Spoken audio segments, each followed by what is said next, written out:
This is Whiskey and Fire. We're not experts. We're not trying to teach you anything. We're just hanging out, talking about whatever comes up. Life, random stories, all of it.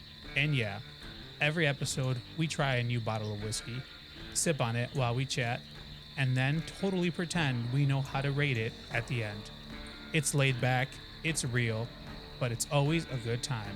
So grab a drink and hang out with us. That's right. You guys are going to hang out with us. Why? Because this is episode 10 0 of Whiskey and Fire. It is. Did you know in some countries we can legally be managers No. at 10? At age 10? Yes. Wow. What? Managers of what? People? Manufacturing, So building China? things. Okay. China? Yes. China. Always remember, if you think you're good at something, there's always a 10-year-old Asian child They better can do than it you. better. that can do better than you. Yeah. That's Yes. pretty true. So this episode goes out to our Asian children workers across the pond. See? I'm going to go step into traffic now. Okay. So yes, I am Joe.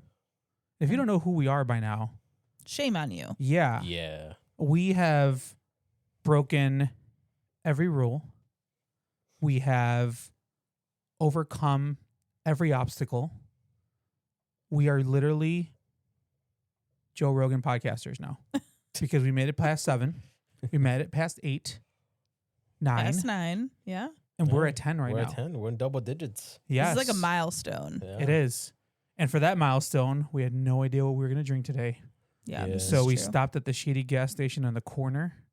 And we walked in and we found a bottle. We knew they had bottles of whiskey and bourbon and not like, I mean, they got some like pretty good ones. But that was kind of a spur of the moment. We probably overpaid for this I bottle. was going to say, at least but- it wasn't gas station sushi. That's really good. Ew, from a Ew. gas station? Oh, yes. Where have you had gas station sushi? Nowhere. For a Buc-ee's. reason. Buc-ee's. Buc-ee's doesn't have, they Yeah, don't they do. have. No, they Yes, They do? Buc-ee's has sushi. What? Prove it. It's next to the brisket sandwiches. Gross. And their Oh. beer and their, what is it, beaver nuts? We do have beaver nuts. Yeah. Oh, those are so good. Gross. So, speaking of beaver nuts, Pour me something tall and strong. Yeah, we're gonna pour something strong. it's only episode 10. We haven't done this 10 You times. usually cue me in, so I was kind of waiting on that, but it's fine. So we are gonna be drinking something from Balcones. Is how you say it. I That's- looked it up. That reminds me of Falcone I from thought it Batman. was- yeah. Well, it's Balcone. Okay, where's it from? Balcones. It's from Waco, Texas. That is where murders happened, and And great Buc-ee's. design. and Bucky. It originated from Waco? No, I don't know, but Oh, it's in but Texas. Texas, And yeah. there's Bucky's there. Yeah. Okay, this back is to true. murders. Okay, but Wait, what? You mean bottle? we're going to murder this bottle. Okay. Oh yes. Well, hopefully. But so apparently this is the original Texas whiskey. Juan, I hope you can either fact check that, deny it when I get done with reading this bottle. But we are going to be drinking the Lineage bottle. It is a single malt whiskey and it is pot distilled. So when we were like looking at different bottles to buy, I've actually never, maybe I haven't paid attention, but I don't know what a pot distilled whiskey is. So let me read you the back of the label. Okay. Okay, but it says a path forward. Balcones Lineage Texas Single Malt is an expression that pays homage to both the traditional single malts that have been a significant inspiration to our craft, as well as our deep roots in. The bottle is scratched there. I want my money back. And maybe the part of Lone State. Lone Star State. Lone Lone Star. Star That's what I State. meant. What'd I say? Lone State. Lone Star State, yes. Taking cues from two distinct approaches to maturation. That's a word? Okay. And malted barley. Lineage expresses our appreciation for the past while forging ahead to add something substantive substantive. I can't pronounce words today, guys. Okay, cool. To the ongoing conversation that is whiskey. So basically, I can't like read this without turning the bottle, which is why I'm struggling. But yeah, so that doesn't tell me much about it. But Juan, what other facts do you have about this place? Not a whole lot, but a couple of things is Lineage blends Texas grown malt barley with Scottish Golden Promise barley. So, you know, like we started talking about over the pond, this is kind of bridging that gap between the over the pond and local pride. See, there's always a connection to everything we say. Yeah, I think that was a mere coincidence. But no, yes. I planned it out. Gotcha. So it uses unique barrels aged in a combo of new and refill oak, so you get both bold and mellow notes. The wild Waco climate speeds up maturation, making it taste older than its 3+ years. It's an award winner, has racked up multiple gold medals, and even snagged Whiskey of the Year in 2025. So this is new. I don't remember getting that ballot to vote for Whiskey of the Year. Yeah. I don't know why they didn't give you one. They should have. They How should dare have. they? I mean, if it's best in the world, I mean, I'm part of the world, so You should. I should send a letter. I should. Who am I sending this letter to? Bucky? Yeah, send it to Bucky. Mr. Waco? Balcones was the first Texan distillery to make single malt whiskey. That's pretty much the long and short of it. Okay, I got a couple more facts if you guys are interested. No. Okay, well, I'm gonna tell our audience anyways, Joe. So they were founded in 2008 in a converted welding shop beneath a bridge. Wait, if they were founded in 2008, how are the original? The original. Yep. So that is very interesting because it just says their first release, Baby Blue, in 2009 was the first Texas whiskey produced post-prohibition. So you're going to tell me in the entire state of Texas, that massive thing of land down over there has never produced whiskey until 2008? Yeah, I mean, aren't they known for barbecue? I though? think they're lying sacks of poo-poo. I'm telling you, I feel every single bottle they've gotten, they're the first. They're the first of something. How about we just, you know what? I want to find a bottle that's like the last of something. I want a bottle, yes, from someone who out there who's like, they're not the first, they're not the last, they don't have an uncle, they don't have a story. They're like, you know what? We're just going to make okay whiskey. Just okay. Because we don't have to be the best. I don't need an award. I don't need to be rated. We're just paying the bills whiskey. Yeah. It's just good enough whiskey. Mm-hmm. That's what I want. I want someone's origin story to be like, you know what? We went to the store and we saw all these bottles and every label is the same backstory. And we said, you know what? Hold my beer. We're going to do a just good enough whiskey. And that's how Jack Daniels was born. Okay. I don't think that's accurate. Okay. I have a feeling this one's going to be interesting. I'm not going to read any of the tasting profile notes that I'm reading, but I'm curious if you guys will taste them. Is there black licorice? No, cilantro there is and onion? not. There's neither. None of those things. Okay. Tomatoes? Is there tomatoes in there? Although I might be tasting cilantro and onion because we did have Mexican food right before this. Yes, but I definitely overpaid for this bottle. Okay. So I told you. Yeah. All right. So yeah. Let's pour it. All right. I'm gonna pour it. You guys start your chatting. You're chatting. I still can't really believe this. That this is the first of something. First of something in 2008. In 2008 from the Lone Star State. Yeah, we should. Wait, aren't your parents on there? No, they're back. Oh, they don't care about whiskey. Oh. Maybe that's why people in Texas don't care about whiskey. I think they care about barbecue. But what does that have to do with whiskey? Nothing. That's why. Do they really care about barbecue? See, I think when I think of Texas, I think of steakhouses. I don't really think of Texas as barbecue. Well, do you think of steakhouses or you just think of Texas Roadhouse? Oh, I mean, that's its own category. But no, I mean, you know, I'm not a big fan of barbecue. I think it's so overrated. It's the craft beer of food. Everybody has their own flavor. Yeah, and it's one of those things like every time we go somewhere and they have barbecue, it's like, oh, this was smoked 62.4 hours with this special mesquite from this one island. Man, you gotta watch it with those smokers, man. They take their craft serious. And that's what I'm saying. It's like, you know what? You didn't do anything. You just put a So thing does in the the thing. bathroom. Yeah, you know what else does really, it works really hard? The microwave.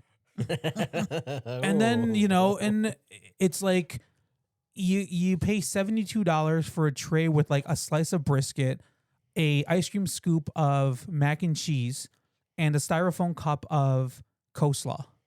And if you want chips and a drink, that's an extra $14. I've had some brisket. It's pretty fucking disgusting. I mean, some of it has been good, but some of it has just been fat. I can never say that I've had barbecue. I do. No, hold on. Wait, No, hold on. What was I going to say? I don't know. What was just saying? Then why you? I can't say that I've ever had barbecue that I've eaten and was like, oh my God, I need this in my life ever. I've had it. Is it smoky? Yeah, I'm like, this is pretty good. And but then are that's you it. talking about the full thing, like the meat and the sauce, or just the sauce that you haven't gone like, amazing? No, because isn't that the rule? Is if your barbecue is really good, you don't have to hide it with sauce. But that's the whole point. Is it barbecue talking about the sauce or just the grilling or the smoking of the meat? I don't know. Whatever. The whole concept of it, a meat that comes from a thing that's full of smoke. So it's smoked That was meat. cooked for 18 hours, and then it's like fall off the bone, but then all you get is gristle, and you just start chewing on like a nerve end of a cow. And then it's like, and you're like looking at you, like, oh, it's good, isn't it? And you're like, yeah, oh, it's so good. And it's like, okay, it tastes like every piece of barbecue I've ever had in my life. That's my take on barbecue. Like, if a plate of brisket showed up, You're gonna eat it. I'm gonna eat it, but if it was free, because if I paid for it, I'm not gonna spend $47 for a platter. Like, get the hell out of here. Yeah, That brisket costs you $47, and you have like 20 pounds of it. Yeah. I was going to argue your point, but then as I think about it too, I'm like, well, I thought we've had some that we have said that about, but I can't recall any of them.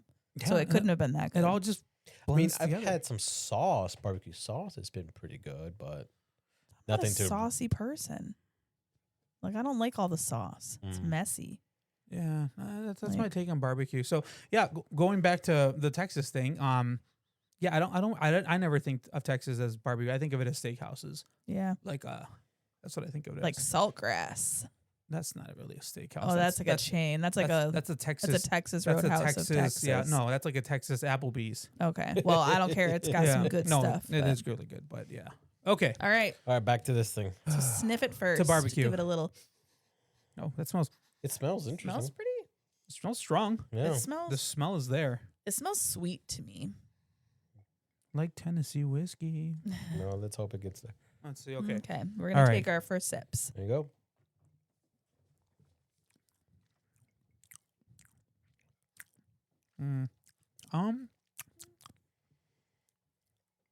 I'm with Joe on that one. Second sip. It's kind of different. You know something? Mezcal. No, I don't get that. It smells. It tastes a little smoky. There is a little smoke. Yeah. Do they put liquid smoke in there?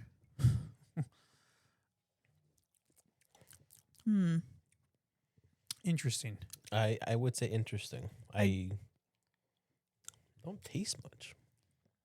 I think when I read you guys the tasting profile, well, first of all, when you smell it, is there any scent that comes to mind or flavor that you think of when you smell it? It smells sweet-ish.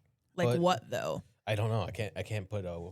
It smells to me what I envision whiskey should smell like if I never smoked whiskey.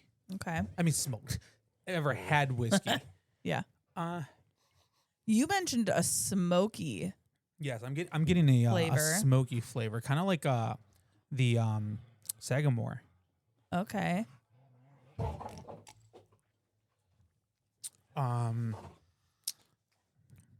Yeah, I don't. Okay, so give us. Okay. So. Sorry, I'm fighting the cat. Just chewing my cable. Punch him in the yeah, face. smack him. So I'm gonna give you a palate and finish kind of note here. So when you said smoky, this does reference torched meringue. Like lemon meringue pie? Well, like, yeah, like meringue is like the white. It's like whipped, like egg white and sugar, I think is technically what it is. But the torched being like a toasted marshmallow. Because that's pretty much like when you toast meringue, that's kind of what happens to it. Couldn't say I taste that. Yeah, I can't. Okay. And see, after tasting it, I kind of get a hint of that. I actually feel like I taste what they're saying is the nose of this, which is cream soda. I do get a hint of cream soda, actually. It hits like initially. I get none of those flavors. No? Nothing. Okay. What about fruits? If you had to identify a fruit, does anything stand out? Because I actually, the profile, to me, I feel like I taste a lot of it, actually. Now, do you taste it because you were reading it beforehand? That's what I'm saying. No. Like if we were to blindfold you and give you 2 different bottles, would you still taste it? Yes. I don't.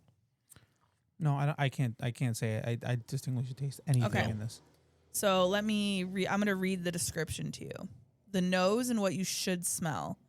Cream soda, apple cider, summer peaches, apricot kolache, and honeysuckle.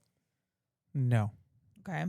See, I get like I wouldn't say peaches. I get more of a like tangerine. Peaches, peaches, peaches, peaches, peaches. Okay. So you guys are like, nope. Nope. No. Palette no. and finish. Melted vanilla ice cream. What? Torched meringue, pineapple upside down cake, toasted coconut flakes, and lemongrass iced tea. I don't taste none of that. Okay. There's a Well, reason this is the first whiskey they made since 2008 in Texas because they don't know what the hell they're doing with this. it also says reviewers also picked up notes like brown sugar, clove, stewed peaches, tangerine. Okay. So there, I did not read that until just now. Cinnamon and spice. I got the Blending spice. into I get a the layered spice. and Yeah. inviting experience. Yeah, I get the No. spice and Who are the these heat, reviewers? but nothing else. ChatGPT is saying this. They should have like links and stuff. So. So Yeah, because I want to see who these reviewers are because I bet they don't have an episode 10 of the I mean, Whiskey they and don't, Fire. but Yeah, I don't. I don't. Mm-mm. I get the tangerine, you guys. And I get the tangerine hits not from the nose for me, it's the taste. I do get that, and I do get kind of a torched. I don't get the meringue, but I do get like a torched. I get the spice. See, and I don't feel like it's that spicy. No, I don't think it's that spicy, No, but but it's you it's can it's taste there. this- That's yeah. all. I just taste spice. I don't taste. Anything else? Would you say there's ice cream in here? Vanilla ice cream? It says melted vanilla ice cream. Now, keep in mind, when we're drinking whiskeys, it's not going to taste like you're sipping on a Well, bowl no, of melted no, vanilla Yeah, but but ice no, but like cream. everything you listed, I taste none of that Well, other Isn't than it- the. But think about spice which is part. the one that we had that tastes like oatmeal. Yeah. Yeah, the Amberana. That was like Yeah. instant. Like as soon as you Yeah. hit that, you're like Oh, oatmeal. Yeah. This like nothing that Nothing. you mentioned. Now when I'm like, oh, I do Okay. not taste any of See, that. and I get some hints of that. Mm. Because you mentioned smoky. I don't get smoky. I get more like a charred marshmallow. Like when you burn it on the open fire, that's what I get a hint of too. That and tangerines. Like we Like I just burnt smell some. the sweetness, but other than that, I just taste spice. Okay. I actually don't hate this one. Yeah, I don't hate it. It's I just- different. It's not it's like anything different. we've had, but Okay. have we ever had a really good Texas like whiskey? Well, apparently not No, because it's only 2008. Well, no, because we had Oh. from Maverick. yeah. When did that open? I feel like probably before this place. Look that up Okay. because if that is, and this bottle is a liar. Yeah, because there's a place. I don't know if they're from San Antonio, but they are down there, right? But I don't know if that's like their main. There's it's called Mavericks, right? Mavericks, yeah. Yes, that we have a couple bottles of that. That stuff's I think pretty we good. finished it actually. Did we? Oh, I guess we Yeah. have to go back to San Antonio. Oh, this is not what I was Is that the strip club you found? Whoops. asking. The Lone Star. No, this is talking more The Lone Star pole. No, not No.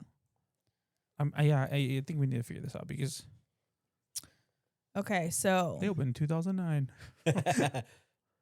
Son of a Oh. bitch. What? the distillery officially opened to the public on July 23rd, 2019. Oh shit. Mavericks in? Yeah, after a lengthy renovation and development. Renovations, that means they Hold opened on, hold before. on. Blah, blah, blah. Let me see. When did they originally open? Closed due to health violations.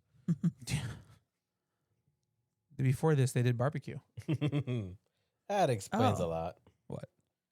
You can never tell your O's are good or bad. Yeah, I don't. It's just an O. Like, No, oh. so it just says, so it's And like, then it's like, oh, it's just, this is- although the distillery officially welcomed the public on July 23rd, 2019, this followed several years of planning and renovation.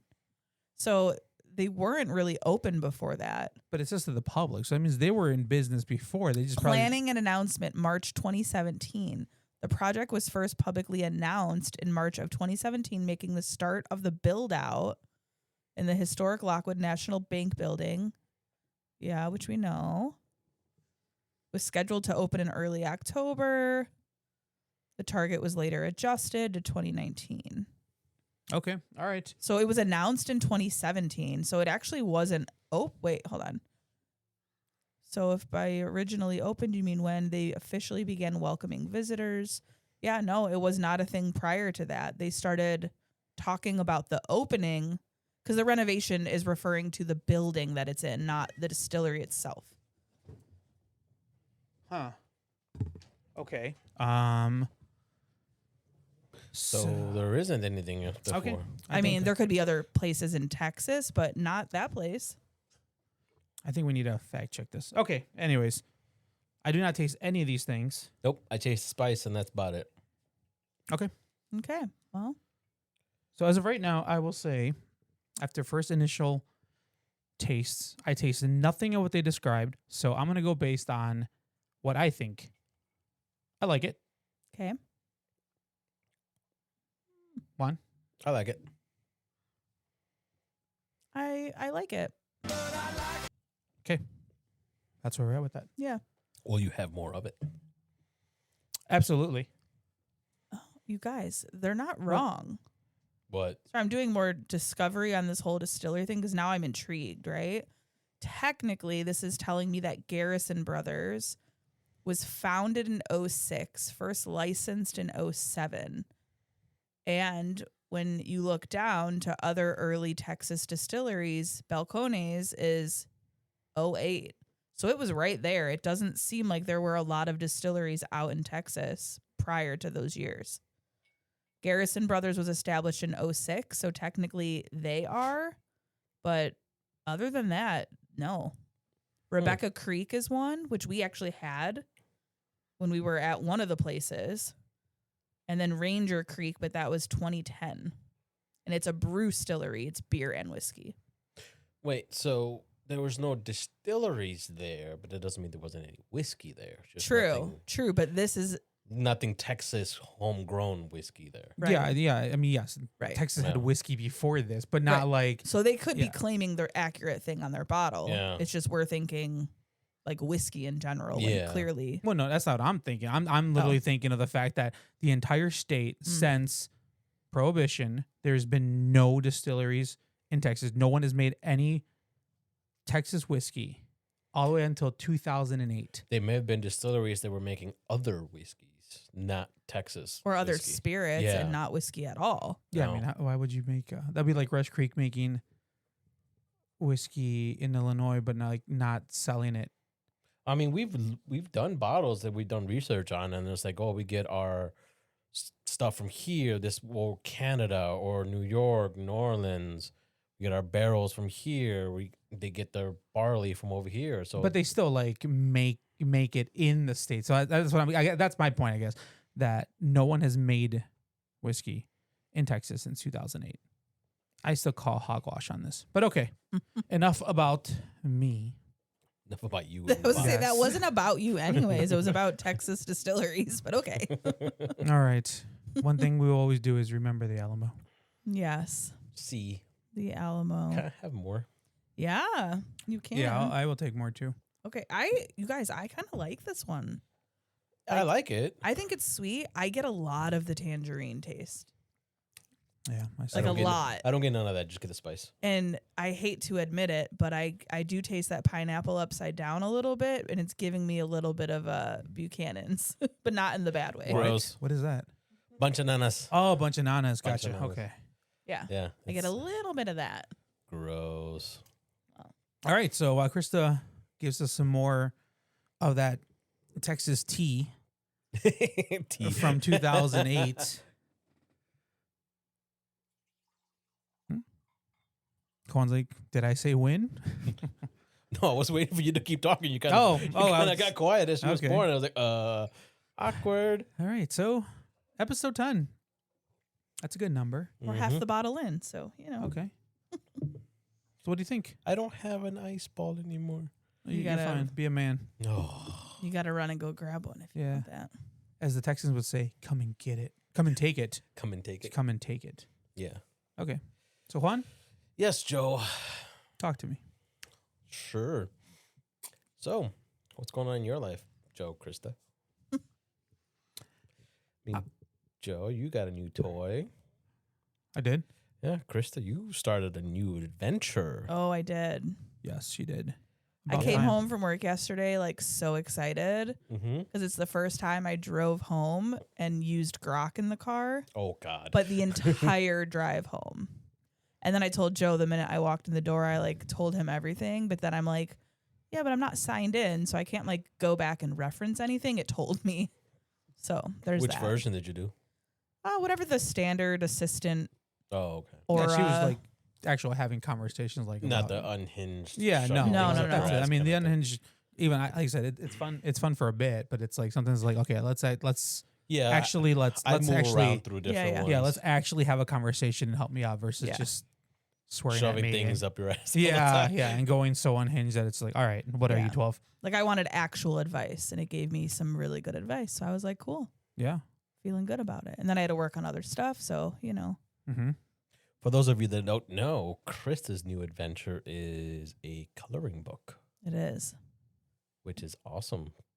Yeah. No, but of course, my brain, and we talked about this a couple podcast episodes ago, where like I get one idea that turns into then like a billion other ideas, and Joe has to like bring me back to earth and be like, cool, work on one thing at a time. Don't get ahead of yourself. That was her. Literally, So- she walked in the door yesterday, and He's going to poo poo on all of my great ideas. No, Oh, he does that to me It's too, so no, it's I okay. mean it's all stuff that I've said, and I agree 100%. But what we've talked about before, where I told Chris, I'm like, you're doing that thing where you're storming the castle, where it's like you are all of a sudden now like you go from not doing it to now you're like balls deep, all in, 100%. Let's go, and she just starts throwing up all this stuff and this and that, and I'm like, So overthinking and overplanning.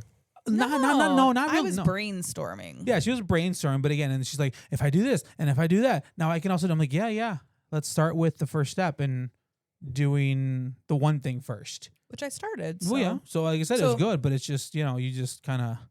So here's the thing, right? My whole like thought process driving home, right, is I'm telling Grok about the book Mm-hmm. and the storyline and needed a stronger plan for how to complete it.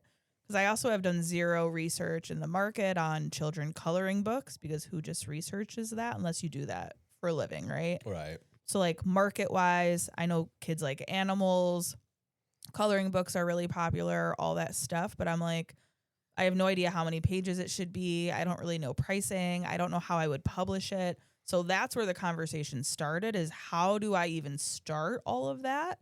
I can create it, but then after it's created, then what? Right. And I wanted it to map out like a complete schedule of how many hours a week I would have to work on it to complete it by a certain date, so that publishing it made sense. Right. So like Christmas is coming, the New Year is coming. That's a good time to launch something because people are buying gifts. People have money after the holiday to spend. So it started there, and then it just kind of kept branching out. Do you want to say what this coloring book is about? Because you haven't said a single thing about what it is. Yeah, I was getting to that point too. Okay. Yes. So my whole idea, you guys hear a lot on this podcast about Hemi and Maverick. So the thought was to cartoonize the dogs and take them through kind of like a series of adventures that are kind of based off of real life events. So that was the whole concept. And the first coloring book that I'm working on is them going camping. So, oh, sorry, Krista. But yeah, so they're going to go camping. I got a couple of kind of like fun little surprises throughout that I'm going to be introducing in the first book Okay. that will carry into future books. So when you I guess going back, what kind of sparked your interest again into getting back into drawing? Because it's been a hot minute since you've been drawing. Because like I said, Yeah. you always kind of go through like little phases where it's like you're all in, and then it's just like one day you just like stop, and then it's just done. So what kind of brought you back into drawing? And not only that, you're going into a whole another level that's you usually don't do, because you're using digital art for this. Yeah. So what's the story there? I think it's been a couple of things. And we've talked a little bit on the podcast too about like the feeling of burnout, work, stress of all of that. You guys have been super creative with the YouTube channels and, you know, the TikTok stuff, which for me, I think kind of like reignited a little bit of a like, what creative thing can I do? Right. And art is something you guys have brought up a lot. But as we get more into like camping and, you know, we're going to be doing that next year a lot, I'm trying to think of what is something that I can still do art related that is more mobile, because bringing along a bunch of art supplies or paint or anything is not at all. Yeah. And we have no room for any of that. Like, So how'd you land on the just coloring book? Yeah. So illustrating is hard. So I can like draw realistic with colored pencils and pastels and all that. But when I started playing around on the iPad, it's difficult, right? So I was trying to think of a concept that would be really fun, but easier for me to create and pick up. Because coloring books are like mostly just like line drawings, Mm-hmm. right? So that was more the idea of like, hey, this will really allow me to practice and get better at it while creating something that could be really fun. And then I think just seeing the dogs kind of come to life in like a funny cartoon way has been really enjoyable, actually. Yeah, it's really cool.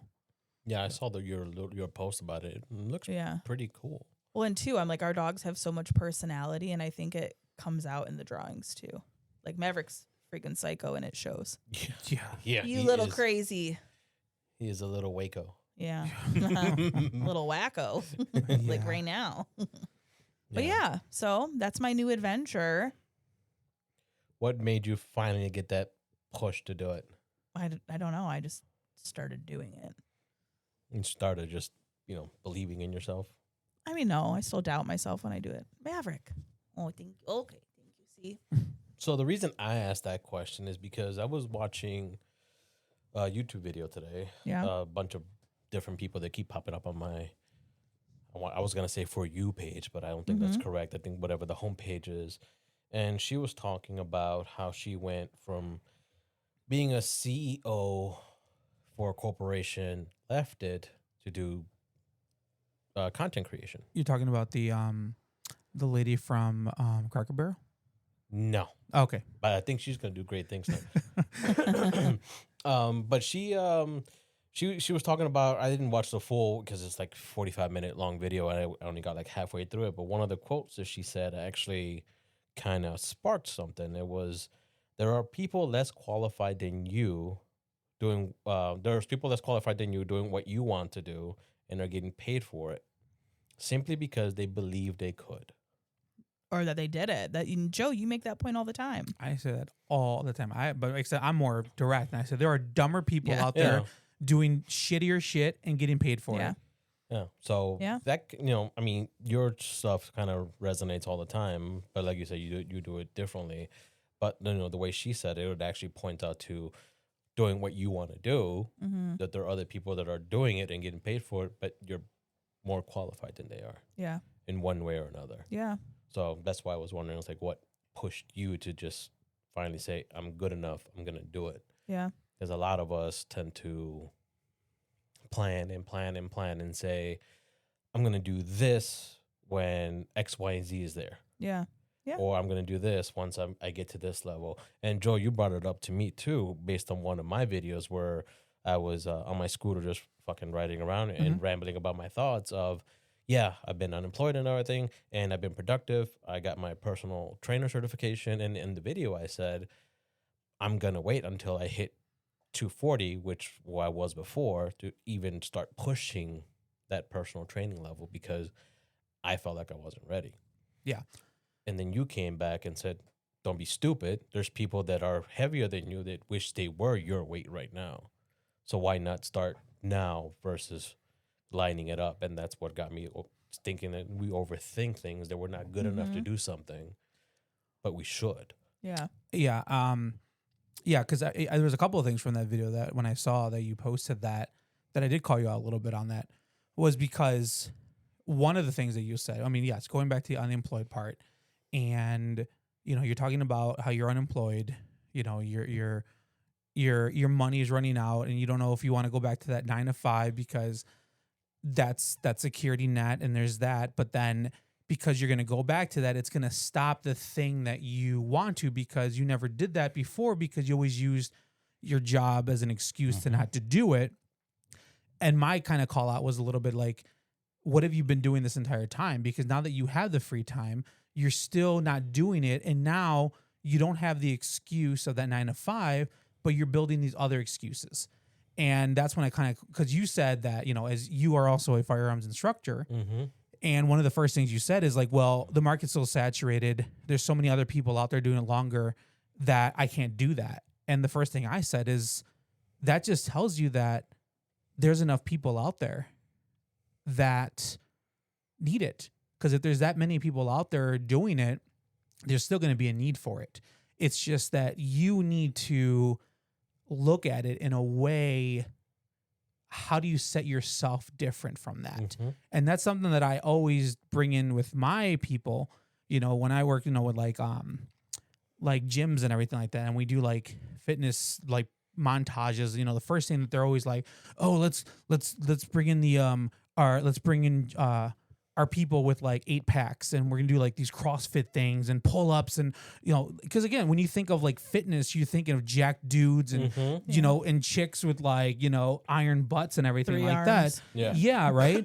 And I'm like, well, let's step back a minute here. What sets you apart? Because what you're talking about is the thing that everyone else does, and because of that, I know that you're a gym. And in gyms, you're going to sweat. You're going to have exercise equipment. So how is that any different than anything else? And that's where I told you was, as a firearm instructor, you got to find the difference of what makes Juan different and why people should use you over the other person. And I think I found that. Okay. Yeah. Tell us more. Well, I guess before, but sorry. going back to the fitness thing, and that's another thing too. You said in the video too that you got your personal trainer certification, but in that same sentence, you also said, but I don't want to do this until I lose weight, because who's going to want to take fitness classes from me? And again, and I told you the same thing. I'm like, you are stopping your ability because of your own image. When you think of fitness, that's what you think of. And that's not what everyone else thinks of. And I told you, even though you feel that you are not at an acceptable weight to be that, you are someone's goal right now. And there's not a lot of people. Yes, let's just say that the circle is smaller, right? But they're still out there.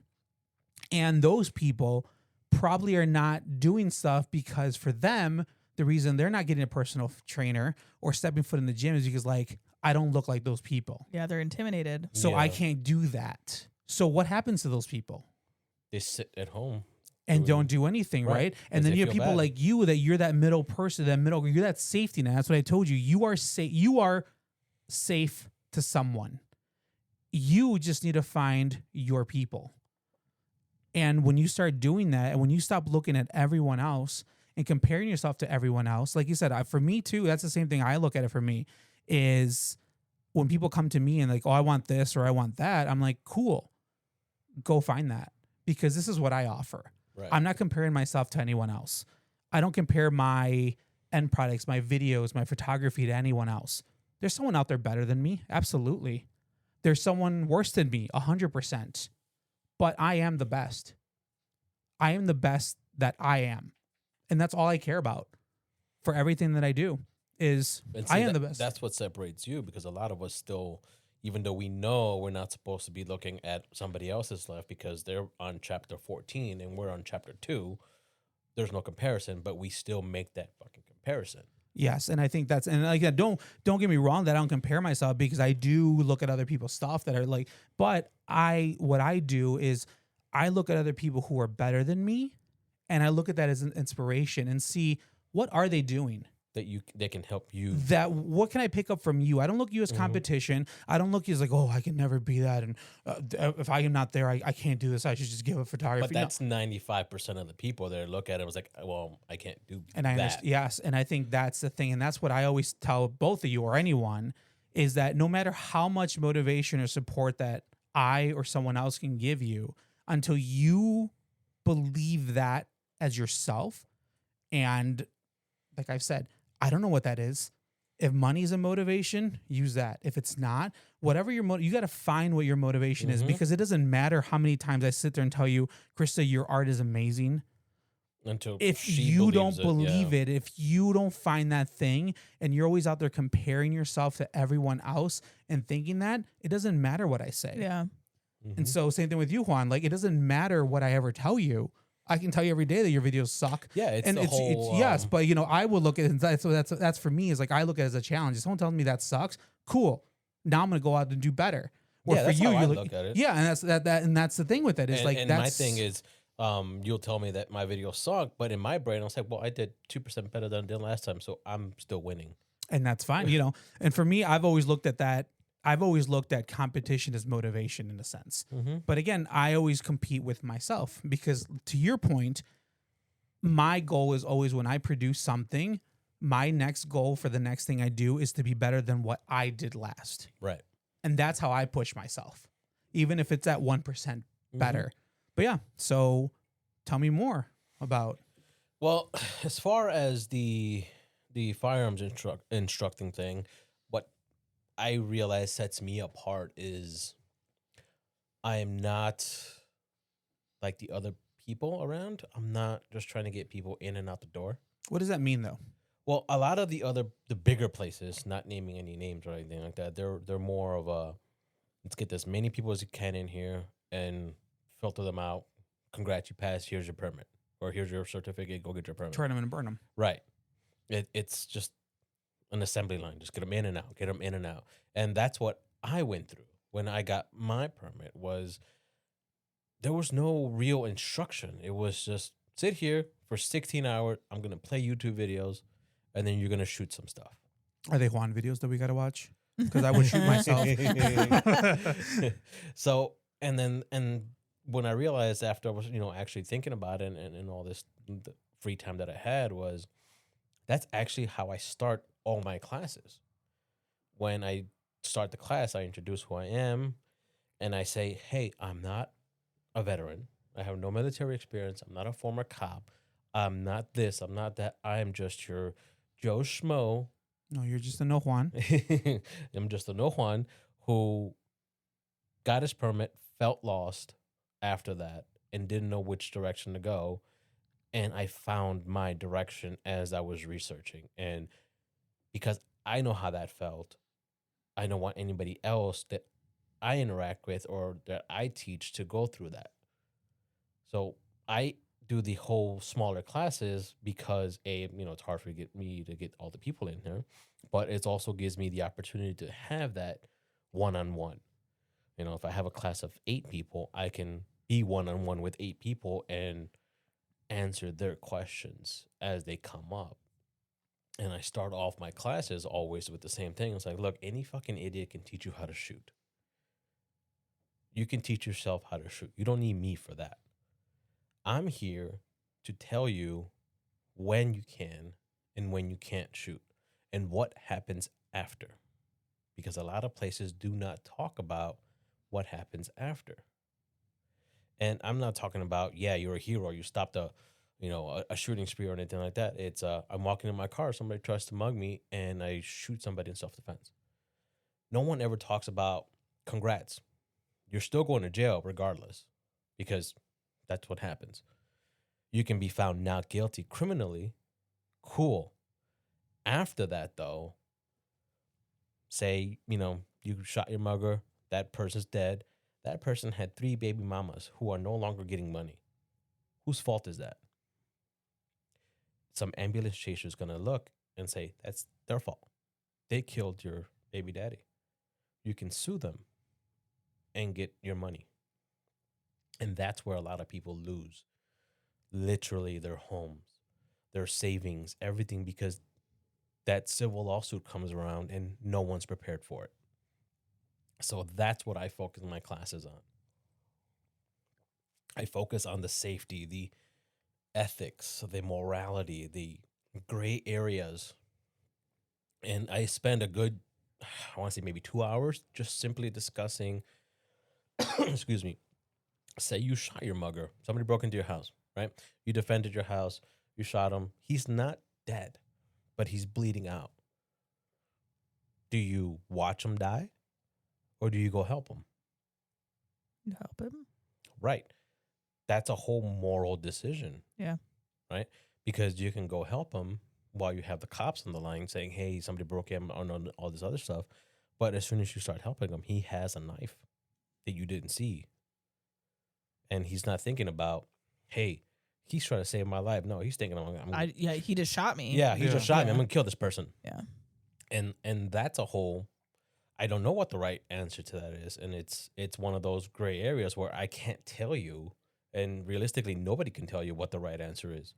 It's one of those, sure, you're going to have to see what kind of person you are at that moment. Because you can sit there and say, yes, fuck him. He broke in, he tried to take my shit and take my life. I killed him. He let him bleed out. It's fine. Cool. Who's going to wake up the next day and look himself in the mirror and realize you let somebody die? You are. Can you live with yourself doing that? and the way I drive that point home is I forgot his name. Jesus Christ. Yes, that is his name. Yeah. Massive serial killer. Not Dahmer. The guy from Waco? Shit, I forgot. Describe him. Does he stab? Does he shoot? He killed a bunch of people stabbing. Jack the Ripper? He got executed the same day Jeffrey Dahmer converted himself to religion. I don't know my serial killers. I don't know. I'm not going to be able to think of it either. Yeah, I can't. My point was someone that is listening knows the answer to that. So really evil person, right? Murderer and all this other stuff. He was about to get put to death. And his mom was there, right? His mom came to see him. And the last words his mom told him were, "That's my boy." Exactly. You will always be my sweet baby boy. So that goes back to, yeah, the guy that broke into your house and was trying to kill you. He's a fucking asshole and piece of shit and all this other stuff, but that's literally somebody's child. Yeah. Doesn't matter the fact that they grew up to do shitty things. They were still somebody's baby boy. So can you kill somebody in front of their mother? Doesn't matter how bad of a person they are. Is that who you are as a person? That's the kind of stuff I focus in my firearms class. So I think that is what sets me apart. See, and my initial thought on that as marketing is, why the hell aren't you pushing that? Because I've seen the little marketing that you've done and it's the same. I look at it, it's like, how is this any different? You post a picture of a gun. You post pictures at the range. You post pictures of like, come get your gun, you conceal carry with me. And it's like, cool. So you are literally 99% of the people out there. Mm-hmm. And that's that's the same thing. I look at everything when I work any trade, right? Any trade that I work with, plumbing, electricians, decking companies, all this. The first thing they want to do is the same thing that someone else is doing, which is before and after pictures. Okay, I get it. You're proud of what you did for someone, right? But as an average user or an average person that's looking at a deck, I get it. You're a decking company. You're an electrician. You are a paver. You're going to build something cool. What sets you apart? And I think that's the hardest part for most people is if you can figure out what sets you apart, you lock that in and you run with that, no one can ever touch you. No matter how many people. Same thing with me. If I am in a room full of other videographers and photographers out there, I don't care because you know why? I'm the best one there because I'm the best one at what I do. And this is what I do. And if someone comes up to me and says, I need a picture, who's going to do it? I want to raise my hand. I let my work speak for me because this is what I have to offer. And if you don't like this, there's a million other people out there that can do it better or worse or cheaper or anything. What you're getting Joe. You're getting truth. You're getting my best damn work. And that's it. And if that's not good enough for you, guess what? I don't need you. I'll find someone else out there who will appreciate what I do. And that's it. That's on that. Can I have more Texas whiskey? I'm please? like, should I just pass you the bottle? What are you talking about? Probably. Juan has had two. I I've, can- So this have is my you. first one. This I is my can- first. Oh, yeah, No, this is my that's the second. second one. Oh, yeah, true. And yeah, and as far as the marketing aspect of it goes, I really don't know how to market that. And that goes back to what I do, right?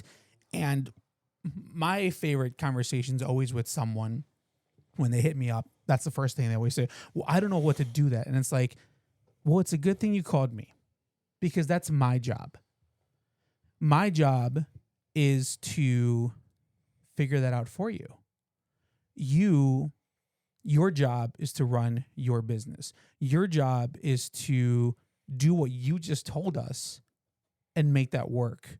Now that you told me, my job is to take that message and turn it into something for the average person to understand that. And that's what I'm telling. And that's the thing with it is I think a lot of people's hesitation on all this stuff is because it's always gets into the what ifs. And that's where Krista, you are the queen. We overthink it. Yes, and that is the problem. And that for me, it's like, no. One step at a time. And that's why it goes back to like yesterday when you came in. And again, I'm excited for that. Believe me, there's nothing more that I wish that like you would have that spark for everything that you did because, you know, you are that good that you can make that a thing. But it's also my thing, you know, it's like, all right, let's step it down here. Let's go with one thing. Let's focus on that and then start building on that. You know, that's just like my take. And same thing with that. It's like with you, you know, it's like right away, it's like, well, how do I do this? And I need to do this. And it's like, no, let's do the one thing. If that is what you're good at, good. Focus on that. Change all your marketing, change everything. Pretty much what you need to do is look at every single firearm instructors in the area. And I bet you anything, they're all probably the same. Same concept, same marketing, same stupid business cards with a gun on there and a target because obviously, right? Because when I'm teach guns, I got to put a whole thing on there.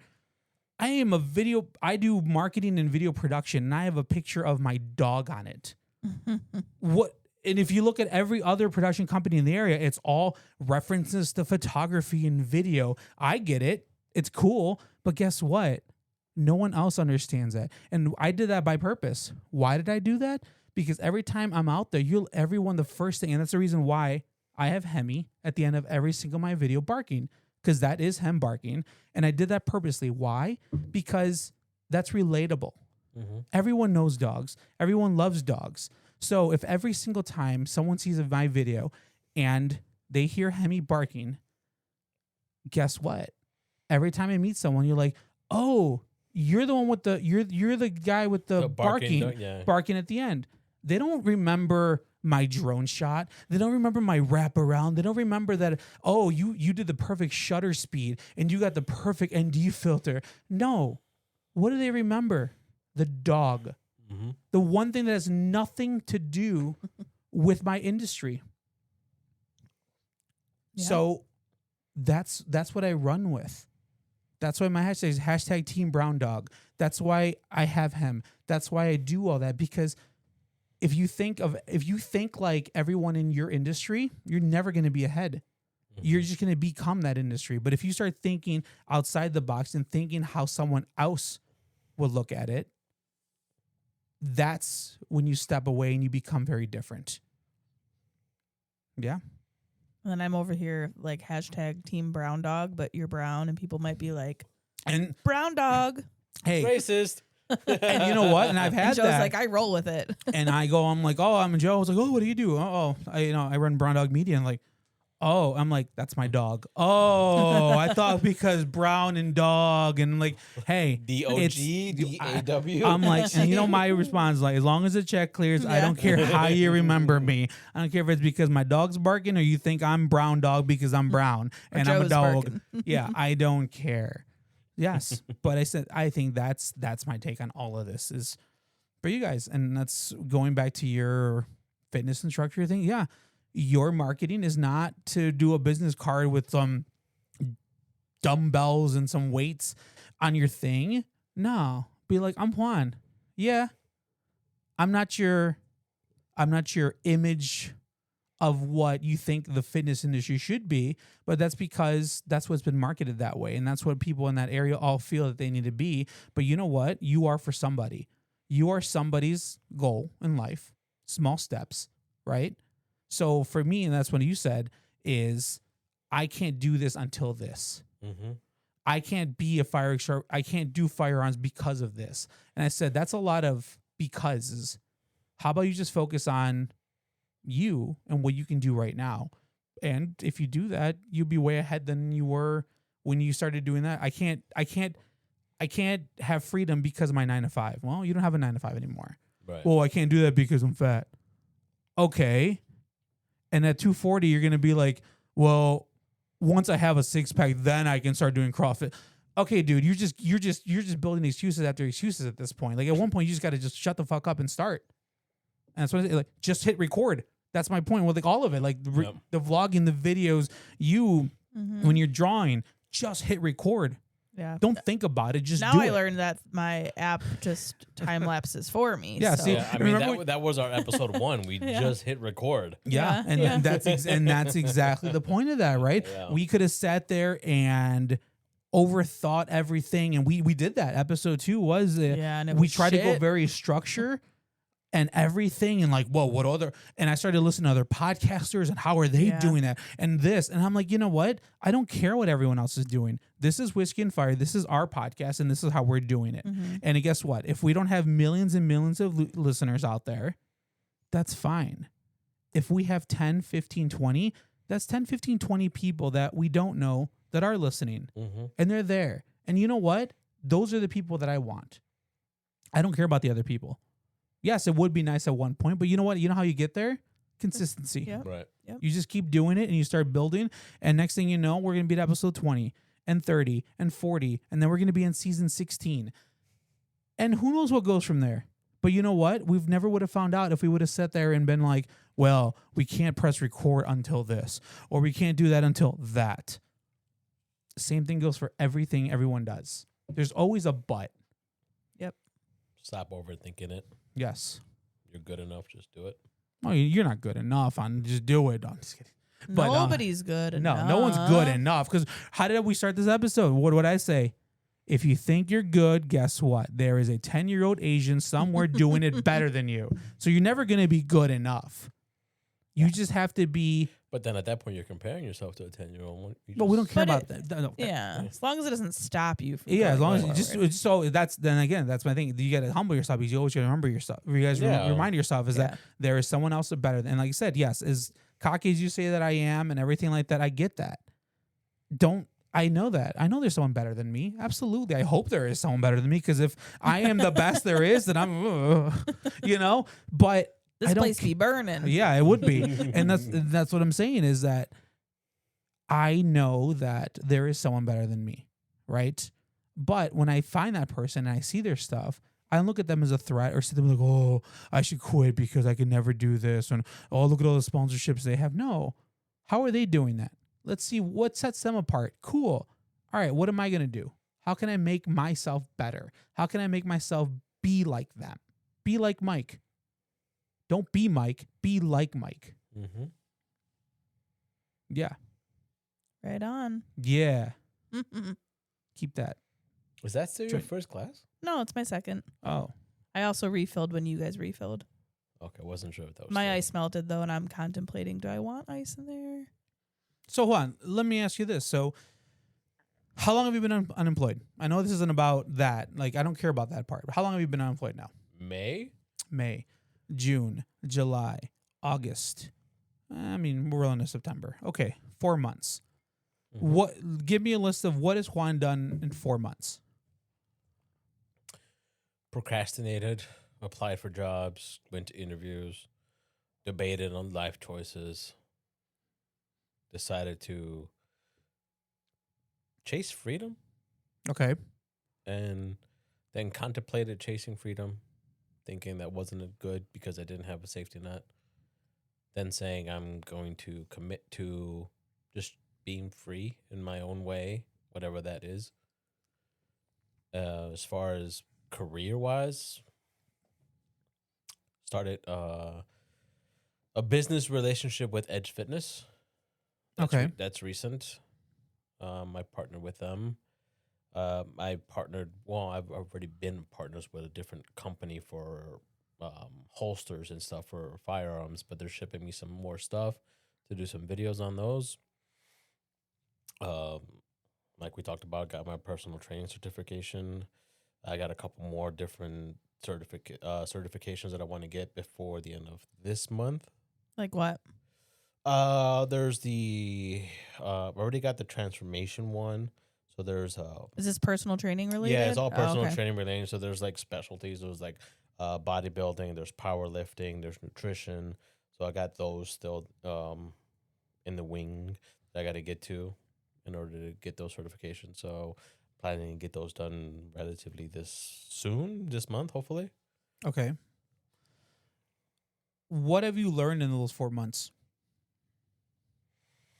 I've learned that there's a lot out there other than the strict 9-to-5 grind. I learned there's a whole different world out there that I've never tapped into. Let me ask you this. Is it worth it? The 9-to-5? All of it. Let's just say this. If you can go back to before you became unemployed and you know everything that you've learned in the last 4 months, and I said no wrong answer here, 100% honestly, and I mean, I think you go back and forth on this, would you change anything? If Morpheus showed up to you right now, and said, "Oh, Chris is gonna sneeze. He's gonna sneeze. Oh God, oh geez, God. what is G3? Okay, good. You still showed up in ours, but okay. Yeah. Okay. Sorry. I guess I should have muted everybody. Yeah, bro. Yeah. Jesus. No. If Morpheus showed up right now and said, "No, Juan, you have two choices. Go back to the life that you knew, or continue this path right now that you've been in at 4 months. You still haven't found a job. You doubt yourself every single day. You've tasted freedom to an extent, but the future is not certain yet." And that would be that's going to be your life for the next 20, 30 years, every single day. Because coming from someone who is in that situation, that's still my life every single day, right? There's never a secure net. There's never consistency. There's never any of that. What would you do? And don't give us the answer of like be 100% honest. What would you do? My question is, how far back would I go? I mean, Would I go back to the beginning of this year? well, okay. If you want to put it, go back to the time when you were the perfect situation in your 9-to-5, when you had no worries about income, you had no worries about anything. It was just you knew life. You had no idea that you were going to get let go, you were going to lose a job, anything. It was a normal day for Juan. Would I have the knowledge that I have now, or just wipe my memory, go back to that time? Yeah. Wipe my memory, go back to that time? I would. No, let's keep it interesting. I say you know everything on both sides right now. Okay. You know everything that you are right now. The last 4 months that you have been doing this or trying to do this, all the doubt, all the frustrations, all the stressfulness, all of me texting you and like telling you to stop being a piece of shit, calling you a piece of shit, all this stuff, and then knowing everything that you did back then before that, and at a time when you were like, this is my security net. I'm good. I'm gonna do my thing. I got this. This is Juan. Right. This is version 1.0 of Juan. What would you do? If I had all the knowledge I had and go back in time, I would start what I'm doing now then. Because I think I said this in one of the videos that I posted. I think it was I was on the motorcycle. It's like I yes, the uncertainty sucks, but I actually enjoy the freedom. Yes, I worry about the bills and money and all this other stuff, but So does everyone in the world. that was the point that I was getting to. I was like, Even people that have jobs. right, I worried about this beforehand too. I worried about all the bills and everything, even when I didn't, when I had my 9 to 5. And even though I suck at this content creation stuff, and I sucked 7 years ago when I did it, I enjoy doing it. What And- part of it? So And- I'm very interested. Again, this is coming from the storyteller in me. right. What And part of it? And I enjoy, for me particularly, I'm not talking about, like doing marketing for clients or anything like that, just for myself. Mhm. And I realized this when I was at the gym today, texting you and everything like that. Instead of working out. I was working out too. Shut the fuck up. I did have my camera with me, and I didn't use it right off the bat. So I started working out and everything. And as I'm working out, I'm taking my rest between the sets, and I found myself looking at areas where I was at and saying, where could I put the camera to get a good shot of what I'm doing? And I enjoyed that. Right? I enjoyed it. It brought a whole different mindset, different thought process of, well, I can put it here, but then that's just looking at me and it's kind of basic. Or I can put it over here, or I can put it on the weights themselves. And as I'm lifting, the thing goes up and you can see me doing the work. And I was like, I think that will look better. Is that before or after you saw my video? Before. No, I'm giving you shit. Okay, yeah. Yeah, no, it was before. Yeah. But that was the thing. And it's like, I'm seeing myself changing the way I look at things. And I like it. And like I said, I enjoy the freedom. Yes, I'm still worried about all the other shit, but I was always worried about the other shit to begin with. So that doesn't change anything. But I enjoy the whole, it's 1:00 in the afternoon. I'm sitting at home doing nothing. Hey, let's get on the bike and go for a ride and film. And that's what I did. I got on the bike, I went out, and I filmed. And I was like, it's a good time. Put my hoodie on, I tested the mic out, and then that's when I texted you when I got back, and I was like, I don't know how this is gonna sound. I mean, I wasn't doing the whole vlogging thing, but I was just, I saw it peaking and everything, and I was like, ooh, I don't know how it's gonna sound. And then I played back the video, and I was like, it sounded good. And that was my thing. And I was like, I enjoy this. And in the last video I posted when I was on the bike, and it's like, I even said it. It's like, I fucking enjoy what I'm doing. Am I making money out of making YouTube videos? No. Would I like to? Yeah, I think everybody would. But Yeah. I am enjoying the ability to just do what I want when I want, without having to be like, I'm fucking stuck to 9 to 5. And I get home, and then I have the parent life, the adult life, the married life, the dinner, and then other things. And by that time, it's like 9:00, and we're fucking tired. And it's not that we're tired; we're just, uninspired at that point, right? We're just want the day to be over, and then we push everything else to the side. And that's my fear, is that I'm enjoying this so much that if I go back to a 9 to 5, I'm gonna push this stuff sideways and be like, I'll get to it later. I won't film this week. I won't put an episode this week. And then this week becomes this month. And then this month becomes half a year, 2 years.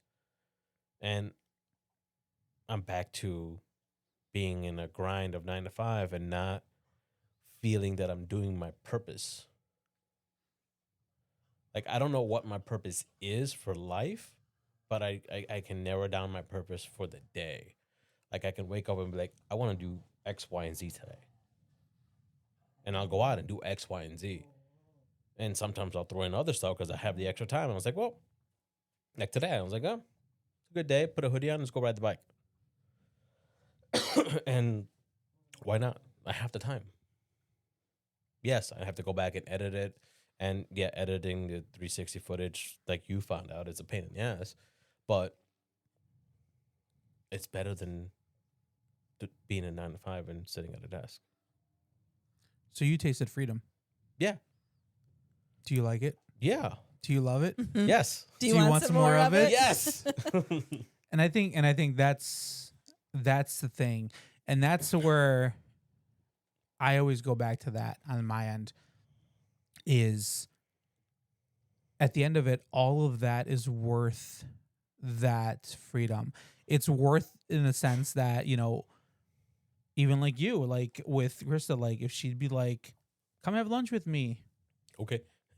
I kind of can. And I have, and you have. Yeah, driven and- an hour and just to that's have the- lunch And with me. you know those little moments, because again, like I've always said this, my happiness and my freedom came from when I stopped chasing money, because that's the one thing everyone does.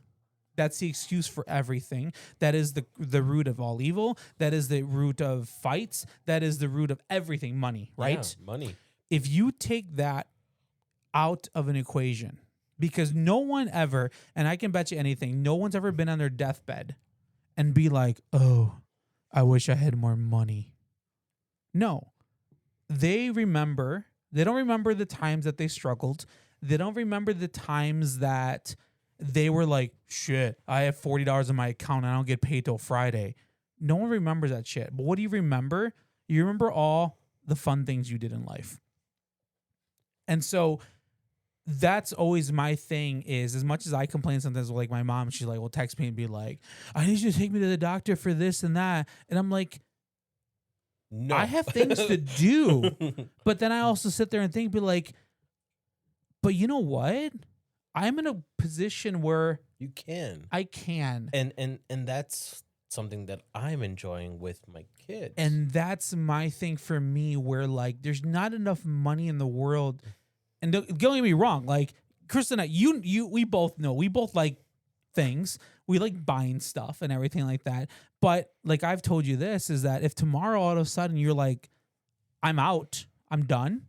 I don't want this 9 to 5 anymore. I want to do the RV life. Guess what? Let's go. You make it work. Because why? Because at the end of the day, what is more memorable? What is more fun?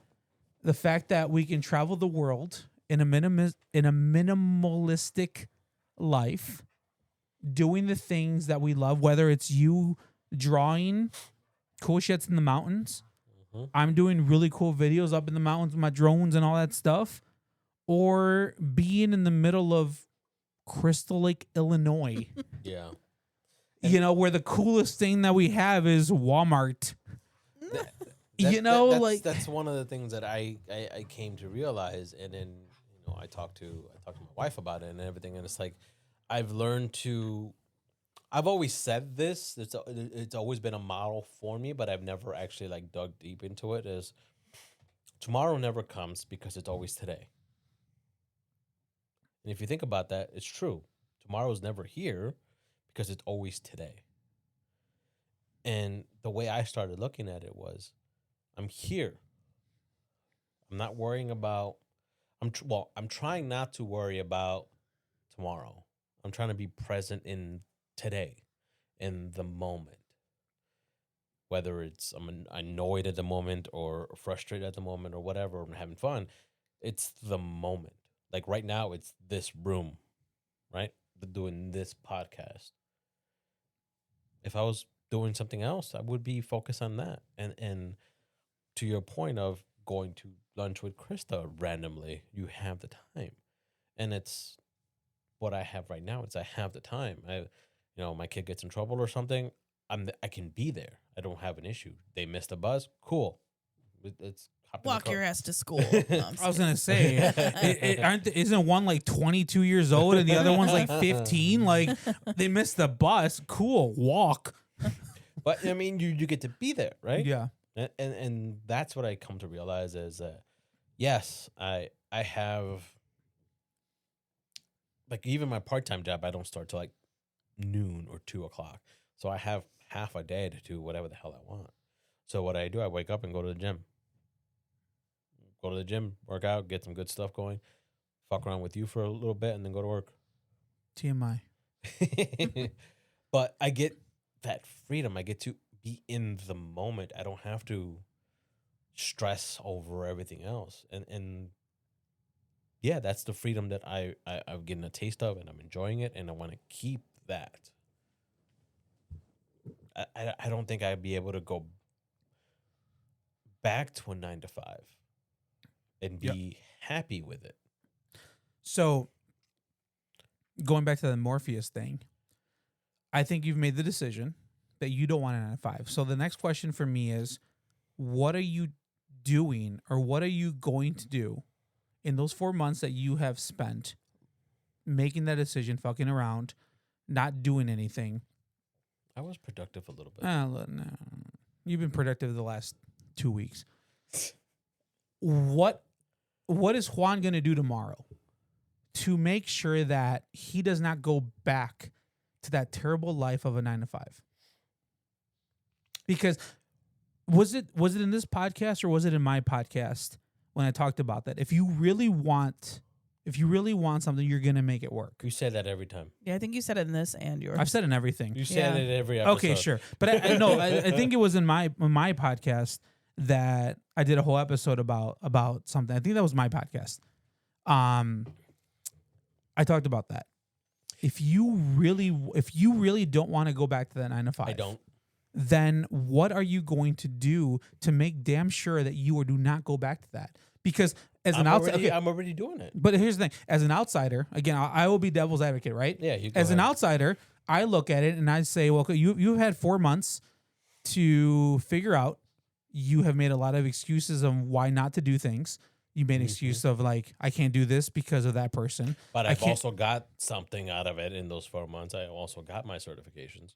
Okay, but you That got they- them. But you also did mention in a video very recently said, I Yes. got them, but I can't do this because of this. And then I snapped out of that. And because said, I texted you. And you told you this did, stuff, you, piece yeah, of you shit. did help, on that So- front. My new side hustle is going to be motivational speaker. Welcome to my TED Talk. No, but seriously, my question then is, I'm going to challenge you. Uh-oh. I want to challenge you. You too, Krista, because I know it's kind of, I think this episode 10 has turned into a Juan episode, which is fine because Juan doesn't do a lot of talking. And I think this goes for you too, Krista. I challenge both of you in the next month to do something completely out of your comfort zones and to do something that is going to push you out of that lifestyle that you are either in, that you don't want to be part of, or go back to. Juan, what are you going to do? And it can't be like, well, I want to get 100 subscribers. No. What can you physically do tomorrow when you wake up? What is one thing that you know that you should do that will prevent you going back to that 9 to 5? And then, Krista, for you, it is, what is one thing you can do tomorrow that will get you one step closer to leaving a 9 to 5? That is my challenge. I was going to say, do you want an answer? Or you just, Yeah, I mean, and it's just, it doesn't have to be exactly concrete, but Yeah, I think. I mean, I already started. Like I said, I partnered. But what are you gonna do tomorrow? Okay, I partnered. Okay, what does that mean? What does that you partner? What tell me, what does that mean? What does that mean that you partner with Edge Fitness? There or You put a business card on the counter. I saw your story. not only What does that, mean? they're also going to promote my business in their newsletter and on their TV. Okay, they are going to. What are you going to do? I'm going to revamp my Facebook page to reflect some of the stuff we talked about today. Because like I said, I realize what I bring to the table that other people don't. Okay, so tomorrow at 10 p.m., I'm going to go on your Facebook page. What am I going to see? A little bit of change as to far as the descriptions. I may post a video on it and saying, hey, this is what separates me from everybody else. Okay. Critique. I wouldn't say go on there and say like, hey, this is what separates. Don't. And this is, again, someone out there is probably going to be like, oh, you're wrong. Joe would do this. Don't go in there and talk about don't bring about other people. Just talk about you. Mm-hmm. I'm Juan. This is what I do. That's it. Don't be like, well, this is what separates me from other people. They talk about this. I don't talk about that. No. I don't care about other people because now you're just bringing other people into the equation. What does Juan do? That's it. What would you, if you were in your situation, because you were in your situation, right? You talked about how you did this because when you went through it, this is what happened to you. Mm-hmm. And you decided to, when I do this, I don't want to do this. So what would you say to someone in your position that you would want to hear? I would say just because you took the course doesn't mean you're ready to have a gun on your waist. Okay. Good. Then do that tomorrow. That's your homework. Okay. Yeah. So 10 p.m. tomorrow, I'm going to go on your Facebook page. And I better see something like that. Okay. Because that's my challenge to you is if you don't want to go back to a 9 to 5, you need to start doing stuff because it's really easy to sit there and talk about all the things you want to do. I want to do this. I could do this. I should do that. It doesn't mean anything until you actually do something. We press record. We did something. Right? Mm-hmm. You got your certification? Cool. That means shit. Anybody can do that. I can become a reverend in 20 minutes. That doesn't mean shit until I go marry someone or go save little Timmy from something. Then I'm doing something. Same thing with you. Cool. Go do something for that. Krista? Hi. Hi. Okay, just making sure you're still awake over there. I'm awake, and Okay. I was awake all last episode, for the record. I don't know. We listened to. And I was awake. So yeah. So my question to you is kind of the same concept, except for you is what is one thing tomorrow that you can do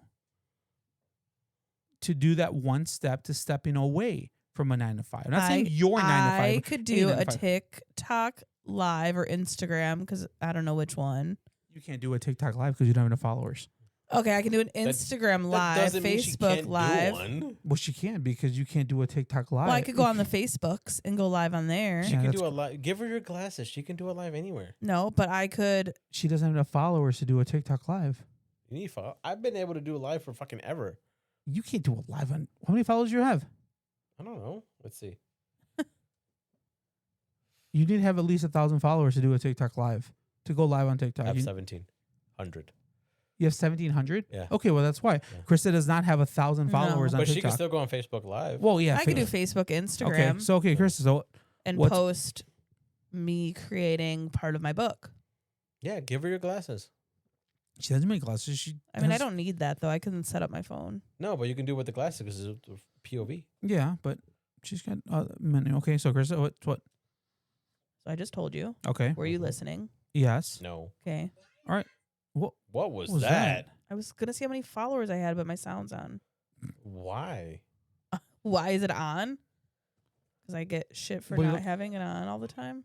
Yeah, she's that person that will sit on her phone doom scrolling I only have 62 followers. On on TikToks. Yeah, on my art page. Yeah. I was gonna say my TikTok doesn't start sound until I raise the volume. I don't know, but Chris is that person who like Mutes everything. Yes. yeah, and then she will sit there scrolling, I'll watch videos watching in videos in silence. silence, and I'm like, turn the volume on at least. Like, what are you like? Yeah. That's nothing, dude. My kids will be like, I lost my phone. Can you call it? I was like, why? It's on fucking vibrate. You're not gonna hear it. My phone's always on silent too. I mean, I don't understand why ringtones are a thing anymore. But no, but that's my thing. If I'm gonna watch a video, I'm gonna watch it on with sound. Well, you also have a watch, so it's gonna ring on your watch. Regardless, but still, like that's my point. She watches everything on silent, and the That's recap was like, weird. "What? Yeah, that is weird." I'm like, just turn it on, like, or her screen brightness is on 1.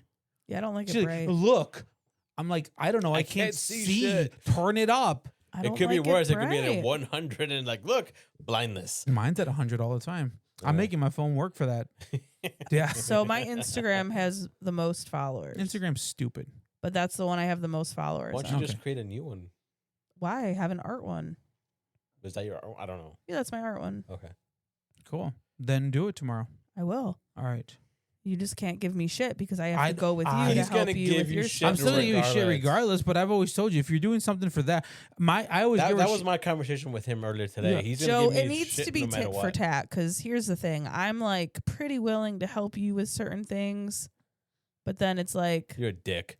maybe you could help film something for me since I help create a bunch of stuff for your I client. have told you, and it's not that I don't want to help you. He wants you to No. work for it. But I also work for him because I am nice and I do it because you ask me to. Actually, I believe for this one, I did not ask you. Told me. No.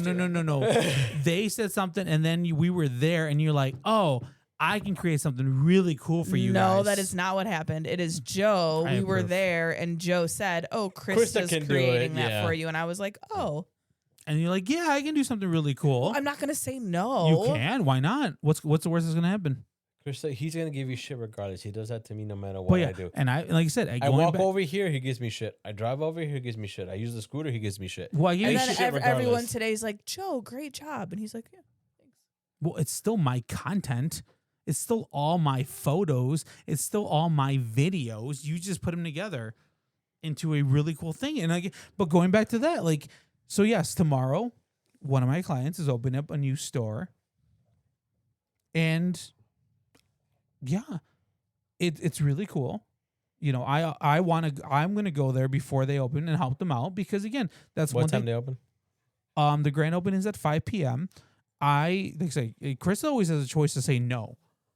I offered. I want to say It's I want to kind be of there. hard to say no when you put them on the spot in front of And people. then I get shit for it later. So No, but yes, Dude, I you do. would give her shit if she said no. But I would say how yes. could you say no? What are you not doing anything? Yeah, you're not doing. What are you gonna do? See? Sit there. What are you gonna do? Sit there on TikTok and scroll in silence and not do art? It's her choice. Well, yeah, but I'm saying, but you can't also sit there and complain. and But be you like, "Oh, I can't want-" give her shit if you're I telling will her give you shit can say for no. everybody. I give myself shit for everything. Okay, so no, whatever. My point is yes, I appreciate that you created that. She got to see a little thing of how, like, when I always say like I'm doing stuff and things where I did nothing today. Today was a prime example of that. You did a We whole got- lot of nothing. I did a whole lot of nothing. To him, it was nothing. It was nothing because we got there at 12:30. We didn't leave until like 4 or 5. And half the time was me fighting with the damn thing to work. You did Something, nothing. and that's what I told her. She's like, "Well, you did something." Like, no, No, he did I did nothing. nothing. You know what I did all day? I waited for the damn thing to download for 20 minutes to then put it on the TV to then Not find out it didn't work, Mm-hmm. to delete it, to redo to change one thing, wait another 20 minutes for it to download, to put it on the TV and be like, "Oh, that's crooked. Let's redo this," and wait again. So that's what I told her. I'm like, Yeah, that's a whole lot of nothing. yeah. And that's what I'm telling. I'm like, see, this is why when you ask me what I did today and I say nothing, Because it's nothing. it's truly nothing because what I do for Well- 5 hours, most of the time was spent fighting with the thing because then when I finally got all of them, we saw that. We got all of them. We got all the TVs set up except one of them was not working. And then I was like, oh my God, There's always one. I give up at this Yeah, point. but on like a normal day, if I wasn't there creating all the stuff for you, you would have done that.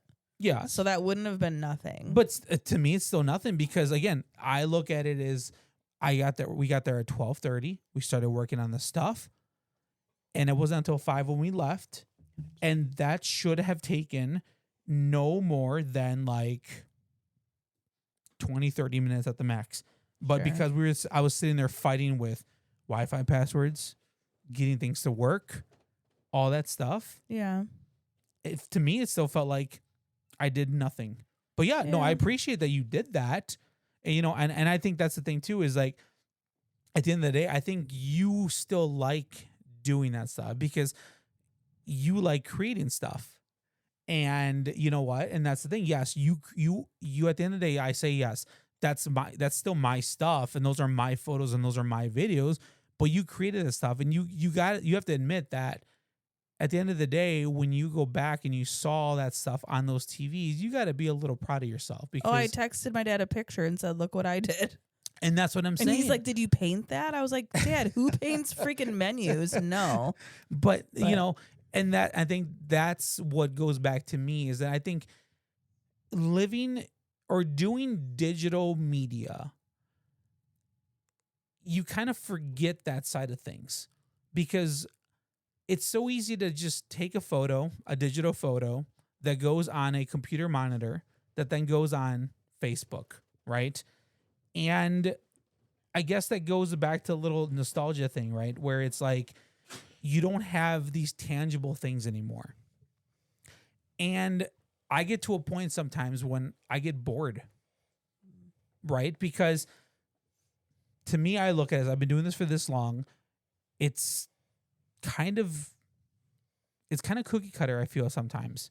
It's like do a highlight video, get the shot of the entrance, get the waitress doing the thing, get a mixing drink, get someone pouring, get someone cheering, put it together, what's the music, put the logo, boom, right? To most people, it's like, oh, that's really good. And for me, it's just like, cool. I call that Monday. Yeah, You know, I get that. Right? But doing stuff like that, and even though you created the actual images, the layouts, but seeing them, that became a part of someone else's vision, and that knowing that you and I created something for someone to help them grow as a business was really cool. Yeah, no, it was. And that's the cool thing is like, and I think that's the part for me is that I want to start doing more of that. I'm a business. More tangible things that you can physically see and not through a computer screen or through a phone, because 99% of my stuff lives that way. Yeah. And I think that's where, Well, I mean, that's the price of the digital world. no, it is, but We're I'm up saying, there. but that's the thing is creating those images and those digital menu boards with my images and my photos and my videos, but also then creating all these different like promo stuff running on TVs that I know that's going to help them grow. Because again, we've known them for a long time. Mm-hmm. I've been there since day one when they first bought that building. We walked through there Yeah. when they literally got day one, when they got that building, the tear out, the building, the stress, everything, you know, all of that. It's funny because I've been through one of those. I just never filmed it because I wasn't Okay. thinking about that. And being part of these people's stories that one, and I look at it, and again, it's not like an ego boost or anything, but I look at it as that I am part of their journey. Why? Because 10 years ago, I decided to say, let's do this and go all in. And somehow through all these avenues and journeys and everything and crossroads and everything, you and I landed in this situation today. And what you created today and what I've created for them is now part of their journey. And tomorrow is their grand opening. And we're going to be there. And coming as at this point, like I've talked about this, and what I love, what I do is I don't see them as clients. I see them as friends. They are friends. And because they're friends, I want to be there before they even come close to opening and help them. If that means, hey, if we're slinging churros with them tomorrow, I'll do it. Why? Because I feel like I have been a part of this journey, and so have you, because Yeah. you've created a lot of stuff for them Yeah. through my stuff. Yes, at the end of the day, yes, I take credit for it and it's my stuff. I get that. But I don't take it lightly because it's like you're part of that. And they understand that. Yeah. They know who you are. They're happy to see you. And that's why I mean, look Val at, still calls me Kristen, Crystal. whatever. Just take what you I'm get. just like, call me whatever you want to call Yeah. me. But Call me you know, whatever you want. yeah. Just give me It's true. all close. Yeah. It's all within the same realm. And I so. think that's the thing for me, regardless of yes, and much complaint I did today, and I said like that was like I was so frustrated. I You were wanted like, to smack you a Yeah, little bit. I'm like, but Stop. You're making me stressed Yeah, out. I was so pissed because I'm seriously. It's like I cannot believe this. I finally got this all set up. I put it up there, and the damn thing's not. I'm like, what the fuck? What is going on? I can't anymore. But then once it was all set up and we're about to leave, and I look up and it's like, that's so cool. We took a video of it.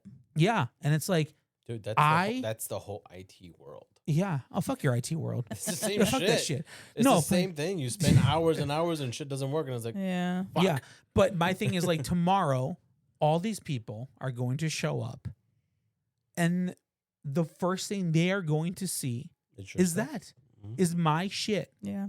My stuff is going to be up there and is going to be 100% the direct cause and effect of what they're selling. And to me, I look at that, and again, that goes back to our whole thing. Would I trade anything else for that? No, because at that moment, I am one, Mhm.